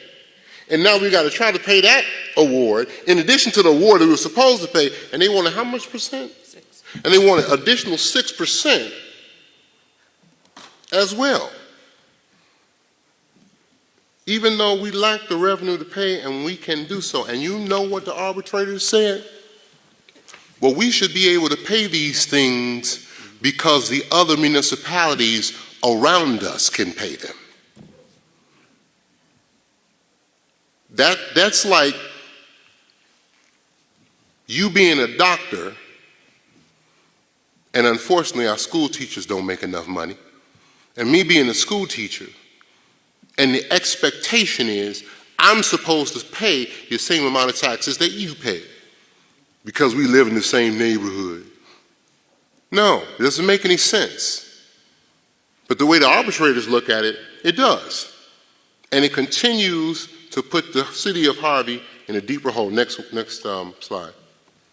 Same thing with these lawsuits and our workers' compensation cases. We've tried cases, we've won, and we've settled cases, but we have to pay off these judgments. Approximately 90%, from what I recall, approximately 90% of those cases are cases from the previous administration. We had cases going back as far as 2007. 2007. That were never either settled, negotiated, or whatever. But the judges and the arbitrators look at a single case and they don't consider that Harvey cannot immediately pay off its judgments. And it seems to me, honestly, and this is just my honest opinion, that they don't care. And so We've tried to negotiate settlements, to no avail. We've tried to get the opportunity to pay off our judgments a little bit longer over time, to no avail. Of course, everybody wants their money. I love telling the what I call the sergeant story. Okay, God bless you, sergeants. Y'all know I love you, but I gotta come for you for a second. Because we wanted to get new cars for the city. Because when I came into the city, you could see through the floorboard of each and every police vehicle. It was like using the Flintstones, and you would pedal with your feet to try to get the car going. And we were trying to get new cars, but we also had to pay back pay to our sergeants, and the sergeants were supposed to get it. But the question was asked about us getting the vehicles or paying them immediately. And they wanted their money. Even though the cars would have put them in a better position to be able to do the jobs that they were being paid to do. Now, I'm not going, as they say, hate on somebody because they want to get the cheese. But at the same time, if we're doing this together, you have a totally different perspective. Next, what was that? Trying to get the law passed to allow us to pay judges. Oh yeah, that was one. Huh. Yeah, that's the last one. If we can we go back? I guess we can't go back. Well, oh, there we go. There we go. Yeah, we also tried to file legislation to allow us to pay off our judgments over time, over a longer period of time, but that failed because of pushback from the trial lawyers, lobbyists. Okay? So everybody's protecting their interests. Everybody's taking care of themselves, and while they're taking care of themselves, the city of Harvey continues to go down. And that's one of the main parts of this story. It's not just about what happened in the previous administration. It's about a lot of people sat and watched those things happen and did absolutely nada. People who we relied on to do something, and they did nothing. Next slide. So we've had several successes, of course. We have finally sealed the deal on ending litigation over the bond default. We got ourselves out of the Securities and Exchange Commission's investigation, and that complaint was dismissed. We took care of that. Next slide. We have, of course, brought in, some economic development, most recently Harvey Lofts, which has been extremely successful, and it's a $20 million investment by Pivotal. Next slide. We're also hauling Metra and Pace. They have received money on behalf of the city of Harvey. So for those who think that for some odd reason that when you see these initiatives taking place and you see the construction or whatever it is, you don't have to worry. The money, those who want to worry, you don't have to worry. The money don't come past my desk. The money I don't even see what it look like. I don't get to sniff it. That money goes straight from wherever the grant is, straight to the people doing the work. But that kind of happens when you have a hotel deal where you're supposed to build a hotel and all the money disappears. Now, it doesn't make a difference that you have a new administration and that you have new people working in that administration and that your mayor is an attorney. They don't care. They're making sure that bottom line is I don't touch the money anyway. So I don't have to worry about going to jail for those who would like to send me, because the simple fact is the money goes straight from the grant, straight to the people performing the work, and we have to provide documentation on all of it. Isn't that right, Louis Williams? Next slide, please. So, of course, we know that the city of Harvey is in a desirable location. We have all these businesses, we have good locations, we have all the rails, we have all of the expressways, we have all of those things, but there are some other things that are hindering us. We can't seize property. So when you see some of the property, that needs to be redeveloped, we can't seize that property because we don't have the money to seize it. Somebody the other day talked about the fact that I loaned the city of Harvey $25,000 of my own personal money. We don't have the money to actually seize those properties. So when you have an abandoned property, say for instance on your block, okay, as I do as well, and you have that abandoned property on your block, it may be owned by a private party, not owned by the city. The city could attempt to try to seize that property, take over that property, and try to put that property back on the tax rolls.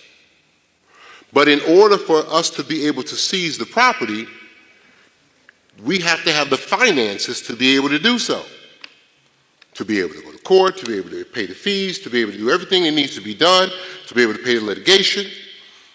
If it's a property that needs to be torn down, we have to have the money in order to tear it down, and we don't have the finances to do so. As a mayor, if we had the resources to tear down all of the properties that needed to be torn down, we would tear them down.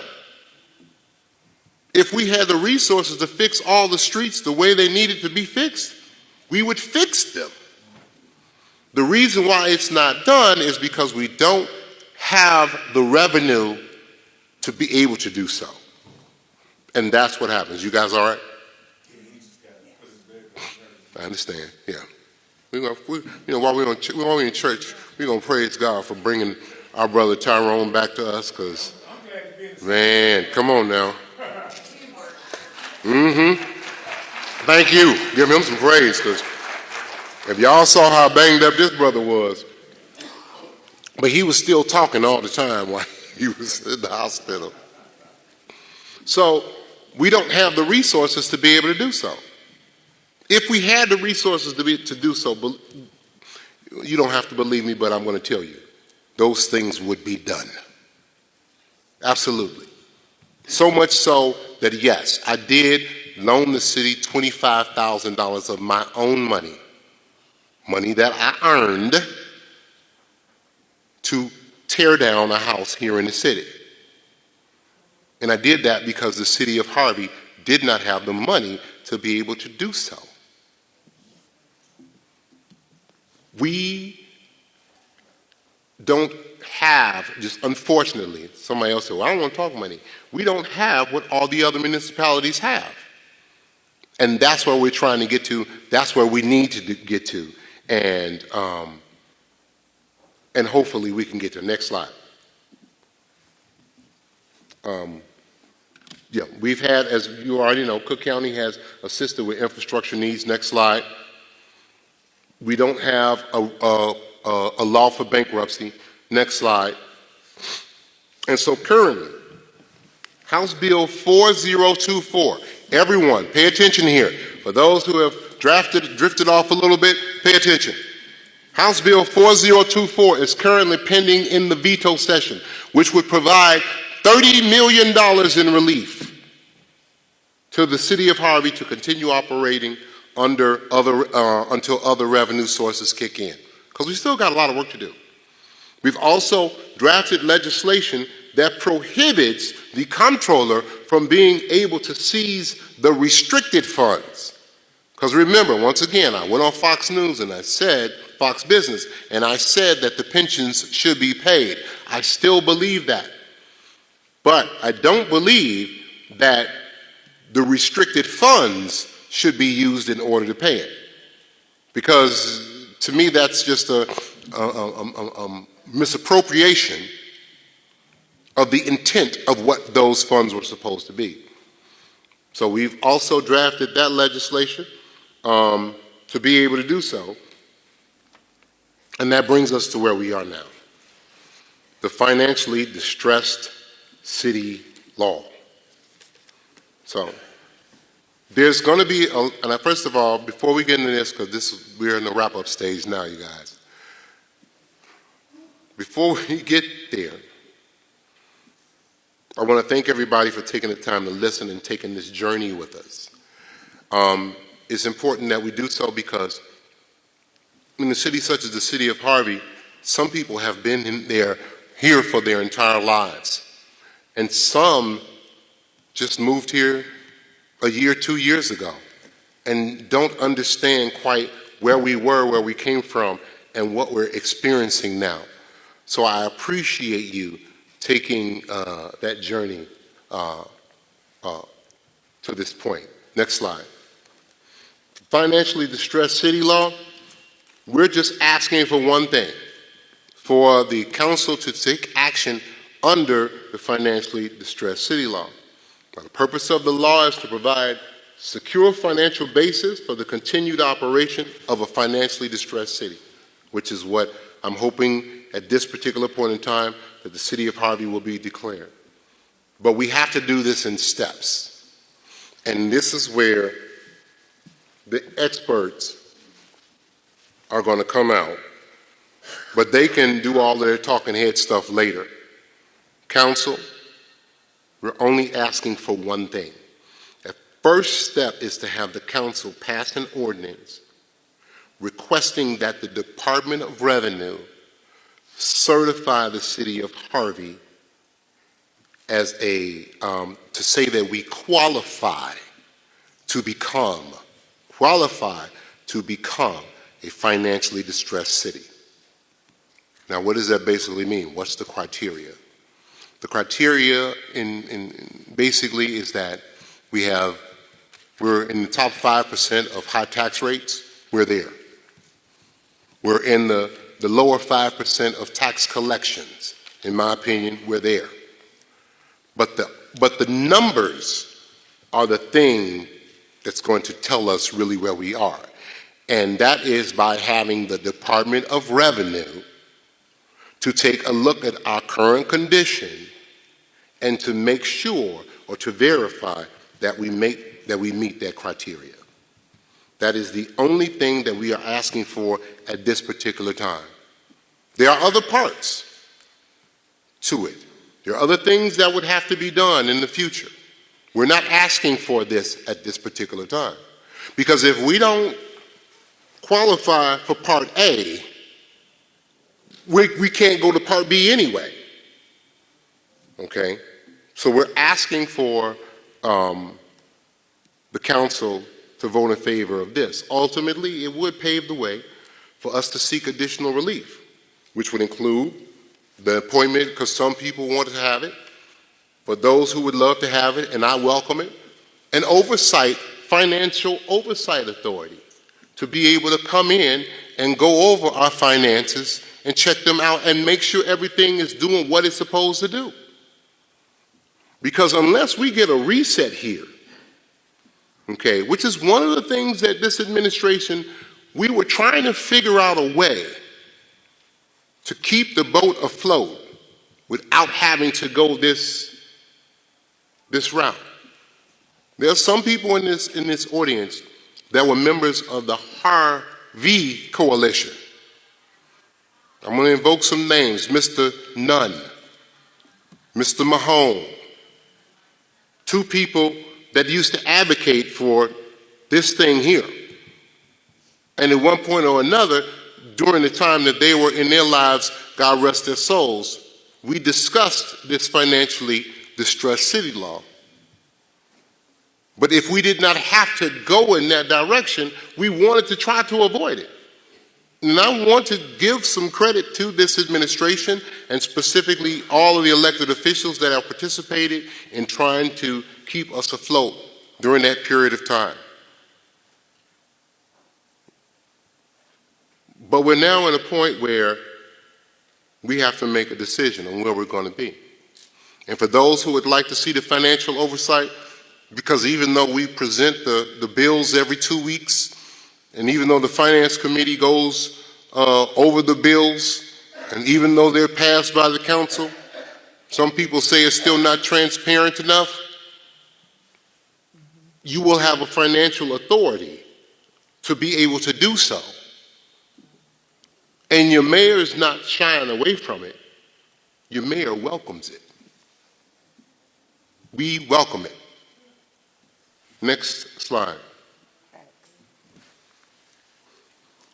After we do that, though, because the city of Harvey lacks the ability to pay operational expenses, I'm also going to exercise my powers under the city code to allow me to coordinate activities in the case of an emergency resulting from other causes, which means we are going to have some changes in our operation until we can figure out how to do more and how to do better. Some people want to call it a shutdown. I don't call it a shutdown because we're not just walking away from the city, but we are going to have to change the way that we operate because we cannot afford to pay all of the people that work for the city.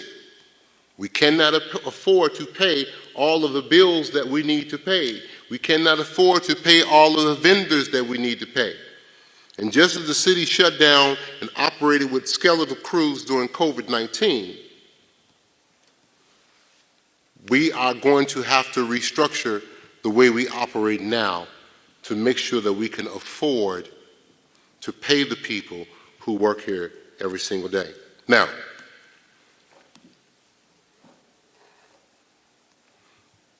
we are going to have the necessary conversations with the necessary collective bargaining bodies.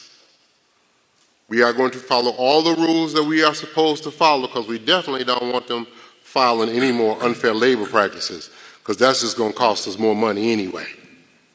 So we don't want them to do that. We're going to try to take care of as many people as we possibly can in this administration. But it would be irresponsible of us to think that we can continue to operate the city the way that we do when we know, and you have historically seen, that we don't have the revenues coming in to our city the way that we need them, and we don't have the ability to bond ourselves out of it. So, next slide, please. So we will be able to temporarily resume operations, and we want and before we get there, we want everybody that I've discussed, the pensions, both police and fire, the arbitrators, the unions, the vendors, the federal government, the state government, the county government. We want everybody to come to the table because I've never said that I was the smartest man in the world. And so at the end of the day, if there's someone out here that has a better idea and can show us how to get it done, I'm with you. I always talk about if Barack Obama ran for mayor in the city of Harvey, I'd vote for him instead. Just because he could go ahead and possibly get us some more of what we need.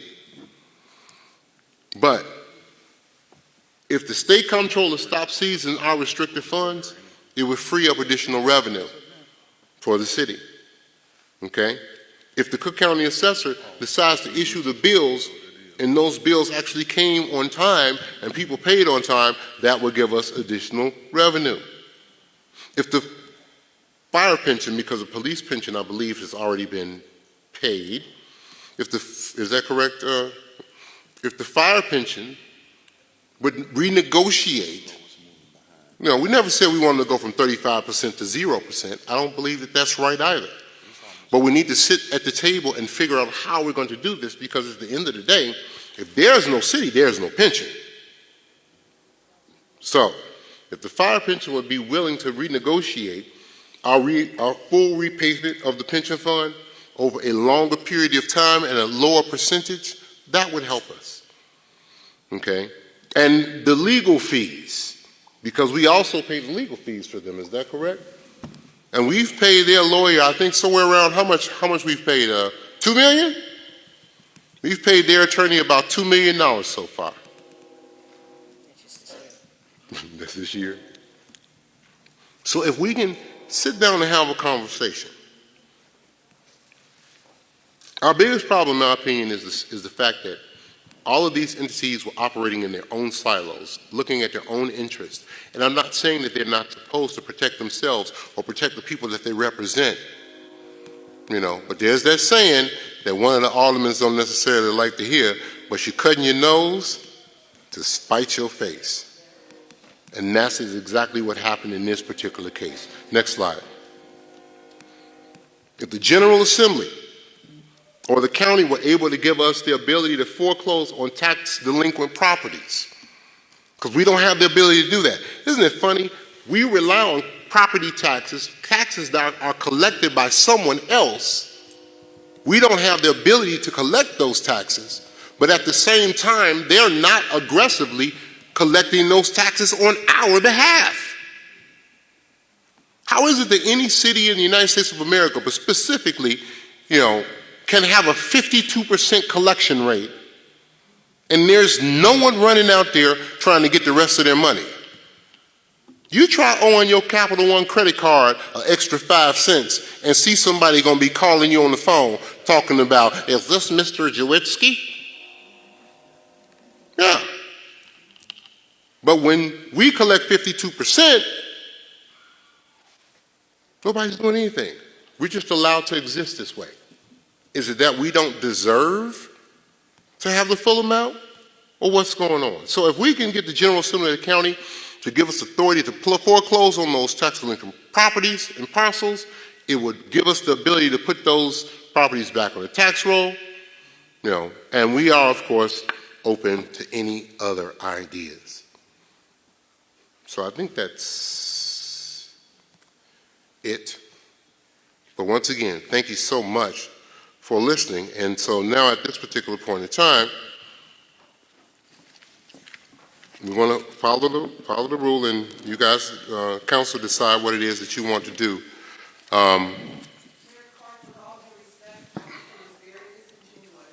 Excuse me. No. And it's disingenuous for you to stand up in the middle of the meeting out of order. Thank you very much. Council, what is your pleasure? Point of order. Okay. We have a motion to limit automatic comment to 3 minutes. 3 minutes per alderman. Okay. Point of order. Is there a second? Second. There's a motion and a second. Point okay, of order. There is no point of order because there's nothing that is out of order. We have a motion by the... Mayor Clark, we really need to have a point of order. The people deserve that's some improper, details. and you are out of order. I'm always out of order. Yes. So there is a motion by the need to fifth talk about this. and a second by the sixth to limit automatic comments. So we are going to have it Why are we limiting to comment? 3 minutes. Is that You've correct? spoken for the past hour and 30 Would you minutes. please and you're limiting contact- would you the- please You need call our the- vote tonight in order to Alderperson enact this, Lewinsky? Mayor. Would you please come to And order? I'm hopeful. No police Would you presence, please no arresting, come no to anything order? for me speaking up on the Would you behalf please of the come to residents. order? Would you call the roll, Madam Clerk? Alderperson Drewinski. That's deplorable, Fifth Ward Alderman Randall. Alderperson Chapman. No. Alderperson Smith. Yes. Alderperson Key. Pay attention, residents. Alderperson Randall Why L. can I speak? Alderperson Rogers. Pay attention. Why are we limiting Motion carried. any conversation? Motion carries. Okay. So what we will do is we will start with the second ward. There's something to be said. So Could we start in a in response sequential to order, this, Mayor? Could we start issue. in the sequential order? no, we can start where the chair says that we're going to start. You have something to say? Please set the clock for 3 minutes. Residents, I want you to pay close attention. Why would we be hindering any and or limiting any specific debate or conversation around something that's going to have an everlasting impact on us for who knows how long? Tonight, you didn't hear anything more than what you already knew via Google search when you type in Eric Kellogg. What you heard tonight was a blame game. And what we need are specific, measurable, you ever seen a SMART? We need that, a SMART chart. Specific, measurable, realistic, timely goals. That's not being said here. We're not having any understanding. Why would I be limited to 3 minutes, but the mayor's been speaking for 90 minutes? Did you know today that $1.4 million dropped in our bank account on behalf of Amalgamated Bank? right? That's to support the 25 plus residents, because it's pretty, pardon me, all employees in here. You all right here and in the back, very few residents, but certainly employees. And that is supposed to support you all being able to work. Where is that? That's what should be up on this screen, the bank accounts. Not a slideshow depiction of what we knew happened in the previous administration. At some point in time, we have to step up and have courage enough to say what we're going to do to move the city forward. When you spend $32,000, I know grant funding. I've never been granted access to any of those documents to identify that the grant funding was specifically allocated to anything. Why would we be having, I mean, even this, I messaged Ms. Gonzalez just 48 hours ago. I found out about this. Why, as an alderperson, am I finding out 48 hours, it can't even be a 48-hour true posting, because we found out at 1:40 via Facebook, 1:46 in my inbox. Why wasn't it sent to me on Wednesday?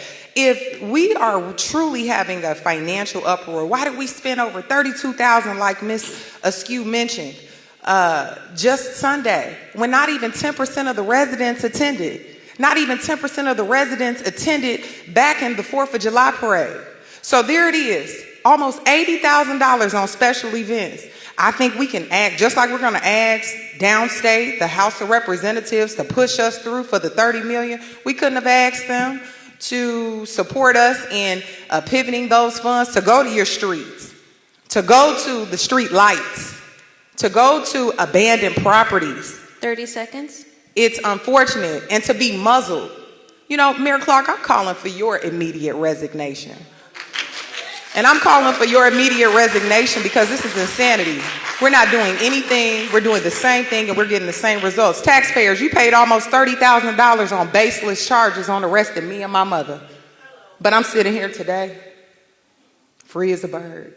So with that being said, the way in which I just told you 3 line items over $100,000. The past 6 months, you paid $480,000 to B&F Construction Co.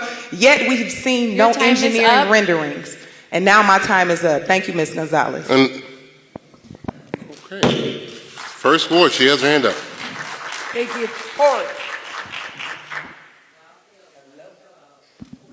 Thank you, Mr. Mayor. Can everyone hear me? Loud and clear.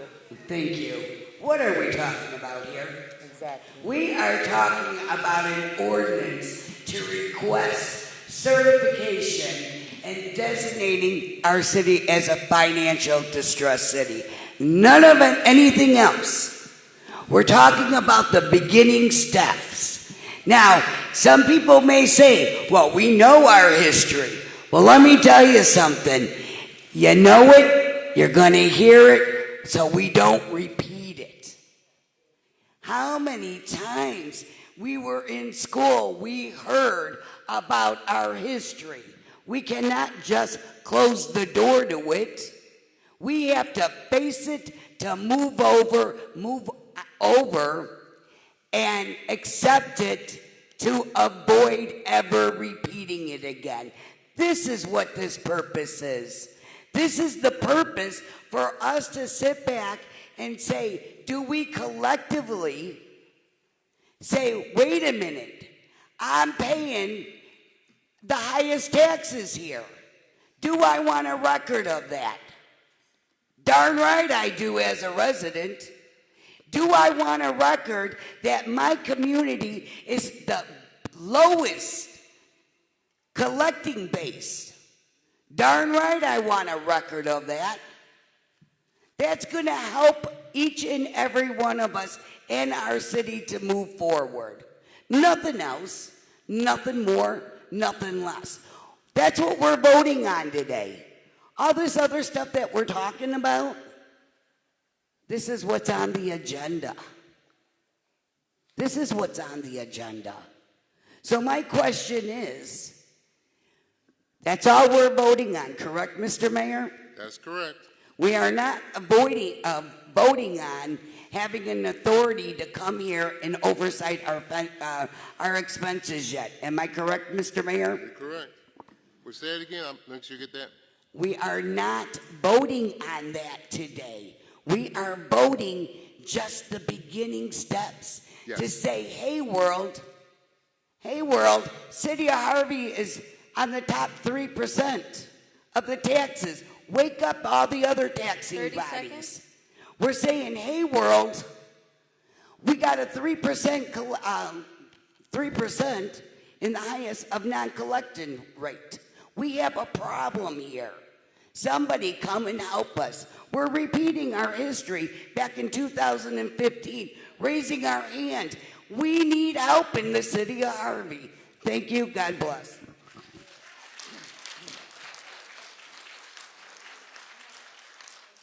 I don't see any other hands, so Alderman Key, did you have anything to say? Yeah, I got a little something to say. Thank you. Thank you, everybody, for coming on out. I first would like to start off with the simple fact that when I ran for alderman, I knew that we was over $100 million in debt. I knew we had 5,000 vacant properties, but I didn't run my campaign on that. I ran my campaign on what I can do and how I can see the city moving forward and how I can be of help. So when we constantly play the blame game, or this happened before this, people don't talk like that around election time when they're trying to get some vote. Well, it's because of this. It's because of this. See, people don't want to take accountability. You know, when you take accountability, there's no room for blame. You know, period. So once we stop talking about what happened, whatever Kellogg's supposed to did, he inherited from Nick Graves. Whatever Nick Graves inherited, he inherited from Johnson. Whatever Johnson had, it came from Mayor Haynes. And as far as I see, Mayor Haynes ain't did nothing, have you? Okay, so that's what we want to do. We want to play this history game. But the thing about it is this. We need to worry about what are we doing right now. When the mayor used an example, if I paid $50,000 and I got a loan for a car and didn't buy the car, if I did something like that, somebody would be making my life miserable if I got away with $50,000. You know, how does those situations, you know, even happen? Where's the record of this actually happening and showing that it did? And this person is still walking around doing this to everybody. You know, we need to stop. Okay, I was on the finance committee along with Kobe Chapman. Monday, February 12th. April 12th, February 12th, we were removed from the finance committee for asking too many questions about where our money is going. But yet, the mayor just said itself, he named the people, they stood up and they protested. Didn't nobody get put out in no meeting. Didn't nobody go to jail. Right. Go figure that. Okay, so what are we supposed to do? What type of example are we setting for people that stand on up? You know, we need to change that narrative. In my opinion, it's either poor leadership, lack of transparency from the finance company, both or neither. 30 seconds. You make the decision. Please. But this all has to stop. Because we need to start, since we done took over this administration, the unnecessary fees we've incurred, the lawsuits we've incurred, the people we done laid on off and didn't lay off nobody from City Hall, but we laid off our street workers and our police department, which we desperately need. If we're going to keep it real, let's keep it real and stop blaming people. Accountability is accountability with no room for blame when you stand up for what you know you did and what you're responsible for. Thank you.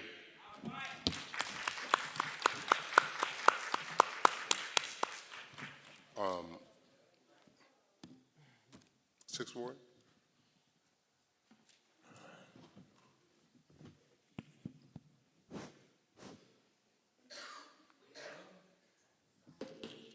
Hey, is the microphone on? Can y'all hear me? All right, y'all know me. This is Alderman Tyrone Rogers of the Great Sixth Ward.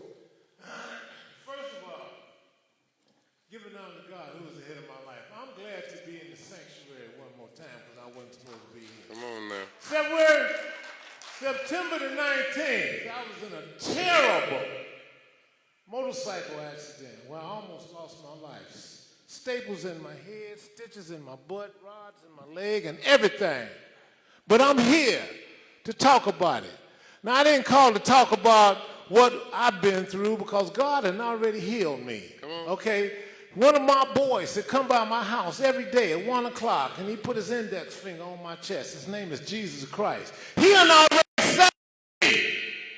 Now, I'm here for one purpose. And I wasn't going to make it here tonight because I was full of medication and I wasn't in the mood to come out for no nonsense.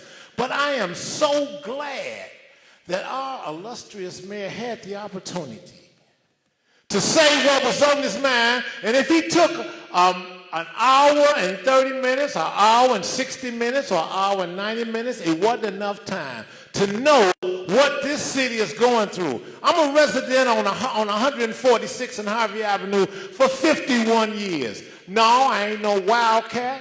I went to Parker in Chicago. I ain't no wildcat, but I was 19 years old, and God blessed me to have 70 years, 70. Okay? 70 years. He blessed me with that. And every Monday morning, I get phone calls, and they ring off the hook. They say, hey, the garbage man didn't come. Well, don't worry. Give me a minute. I call Republic, and they coming. Okay? Do you know what it's like not to have your garbage being able to be picked up? Do you know that I speak with Mr. Lewis Williams just like we family members? I talk to him every day, all the time, and he sets me straight as chairman of the finance committee on where we should be going as far as the city. I'm surprised. It was April 7, 2019, when we took office. April 7th, 2019. And we've been juggling like Bozo the Circus for 6 years. And I'm wondering, how are we making payroll? How's the water department? How's the street department, the planning department? Hell yeah, you needed to bring BNF in because we didn't have qualified, certified people that was able to come to your house and come to your property. Okay, now we're getting results. Is it enough? No. Hell yeah, I'm going to vote for it. I'm going to vote for stage 1 because it's the best thing, and I want to see my city continue to flourish. Thank you, Alderman. I'm just going to go on down the line. Third Ward. Good evening, everyone. I want to thank everyone for coming out. Your participation. Speak into your mic, please. Or did something happen to it?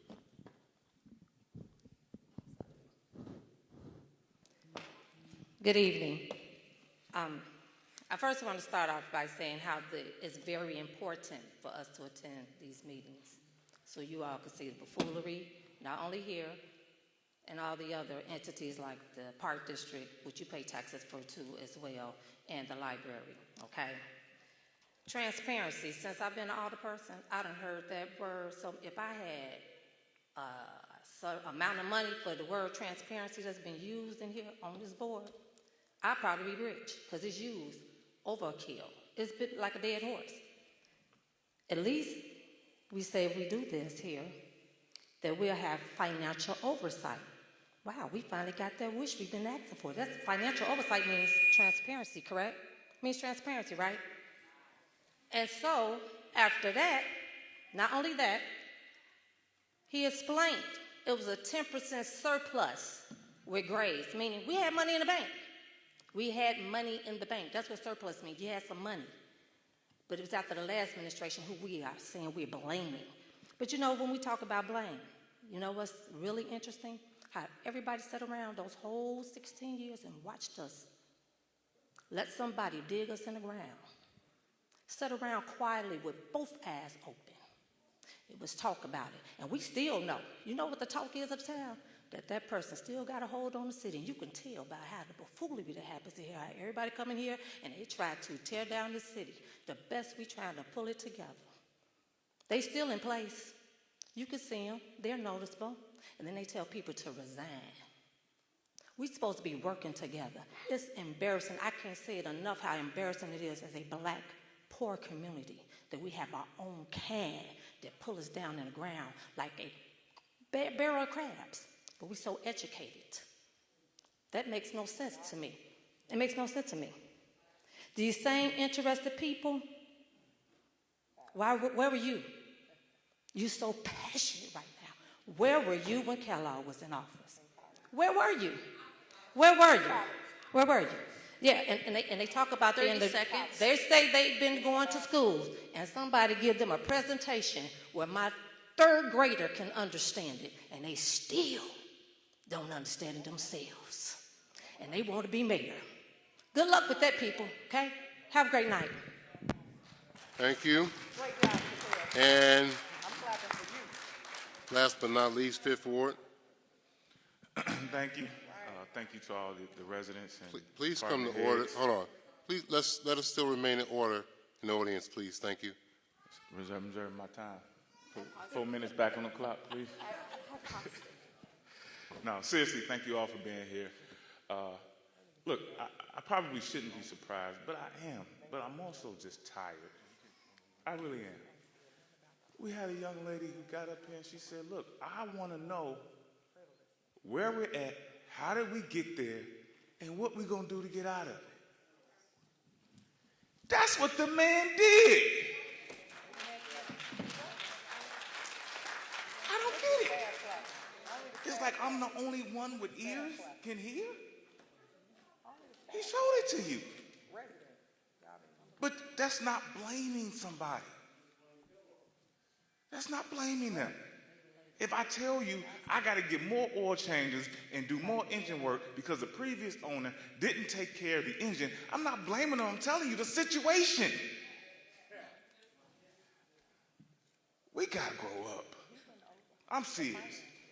You mean to tell me every single city council meeting, you get up and you say the same thing over and over. The same thing over and over. Even after you've been provided with the answer.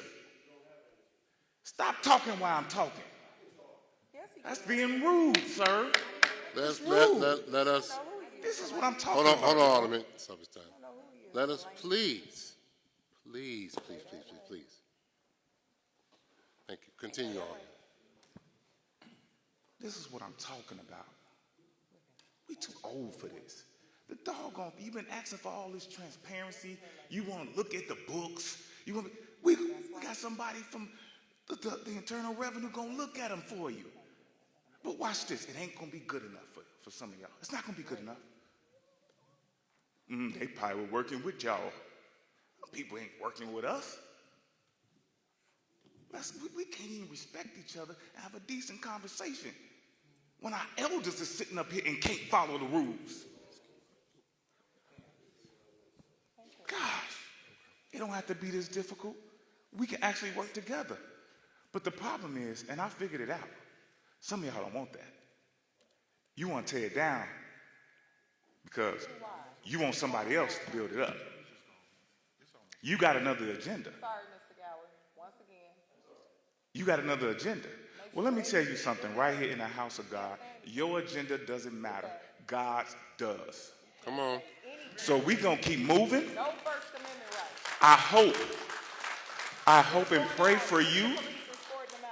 I hope that he can deal with your attitude, deal with your heart, deal with your mind, because it don't make no sense that all you have to say is negative stuff out of your mouth. Look at that. How sick. Come on. Can we please, Alderman? Walking my Are you done? uncle out, all because he's mentioned. Are you done? You know what? Yeah, I'm done. I'm about to leave this sandbox. All right. Before we move on, because Alderwoman Drewinski, specifically to you, I saw your hair raised up on your head. I never saw that before, like that. Unfortunately, we still have some Caledonians out there who seem, for some odd reason, no matter what you do, if you speak that man's name in a way that they don't like, they got a problem with it. I remember seeing Barack Obama on television when he was talking about President Trump, and he was saying, now what if I did the same thing he did?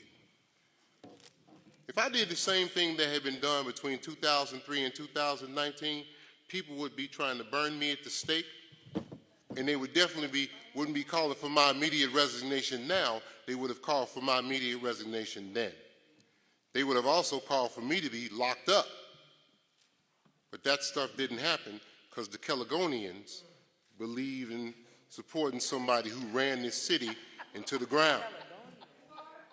Now, when Shirley Drewinski, when we protested, Joe Whittington, when we protested, we were removed from office. And we were illegally removed from the office. And fortunately, the state's attorney and the attorney general, I believe, got involved and restored us. But we were removed from office when we spoke out against what was going on at that particular point in time.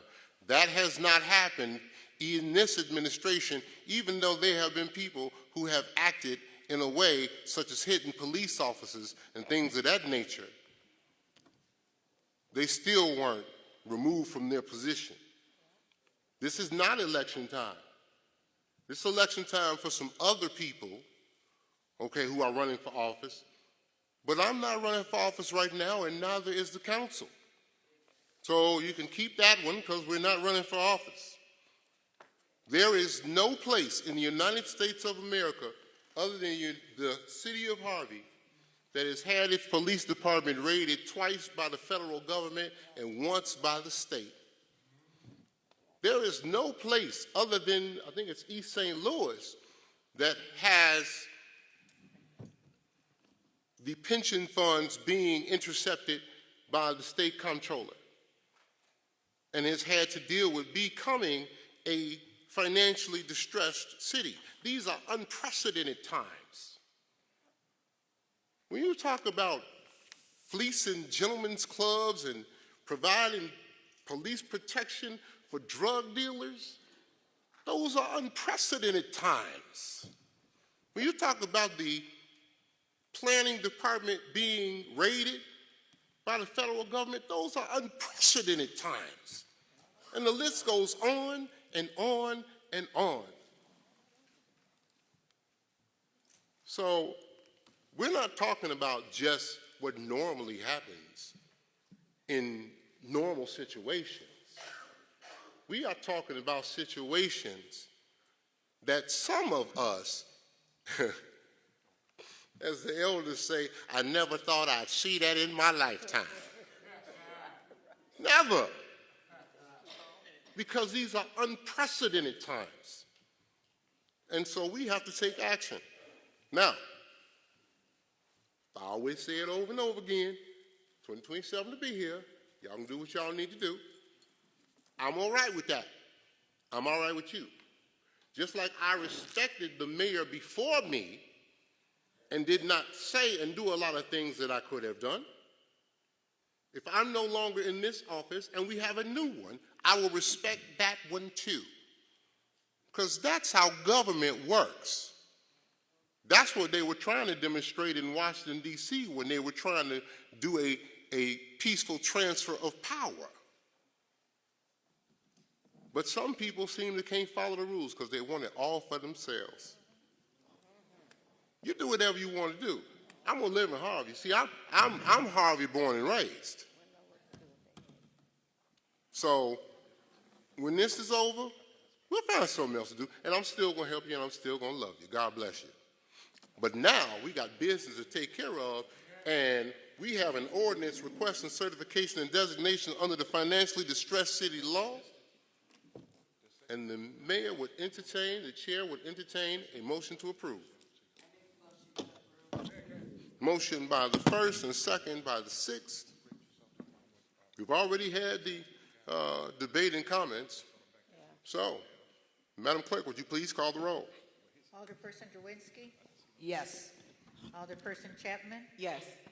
Alderperson Smith? Yes. Alderperson Key? Yes. Alderperson Randall L? Yes. Alderperson Rogers? Yes. Motion carried. That's ordinance 3517. 3517. Did that pass unanimously? Motion to adjourn. All right. Second. The chair would entertain a motion to adjourn. I heard a motion by the sixth. Second. Second by the fifth. All in favor signify by saying aye. Hold on. Aye. Before we get there, we got a few things to do. Just a few housekeeping issues. First of all, because during my presentation, I might have been, it seemed a little bit skewed, but y'all keep in mind that the county helped us fix that $2 million for that water supply line. And the county has also helped us with that 1.1 million or whatever it was that just hit our bank account from the bridge loan. Yeah.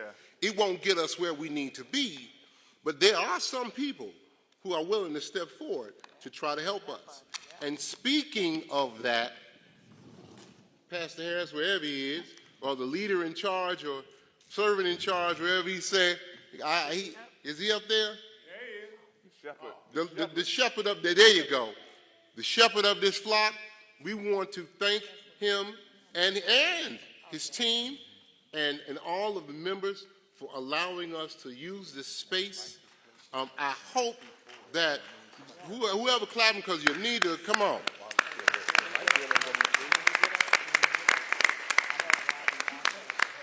Sometimes we can get a little rowdy, but I hope that we didn't do anything to defile it as a sanctuary, and I hope that eventually God will be pleased with us.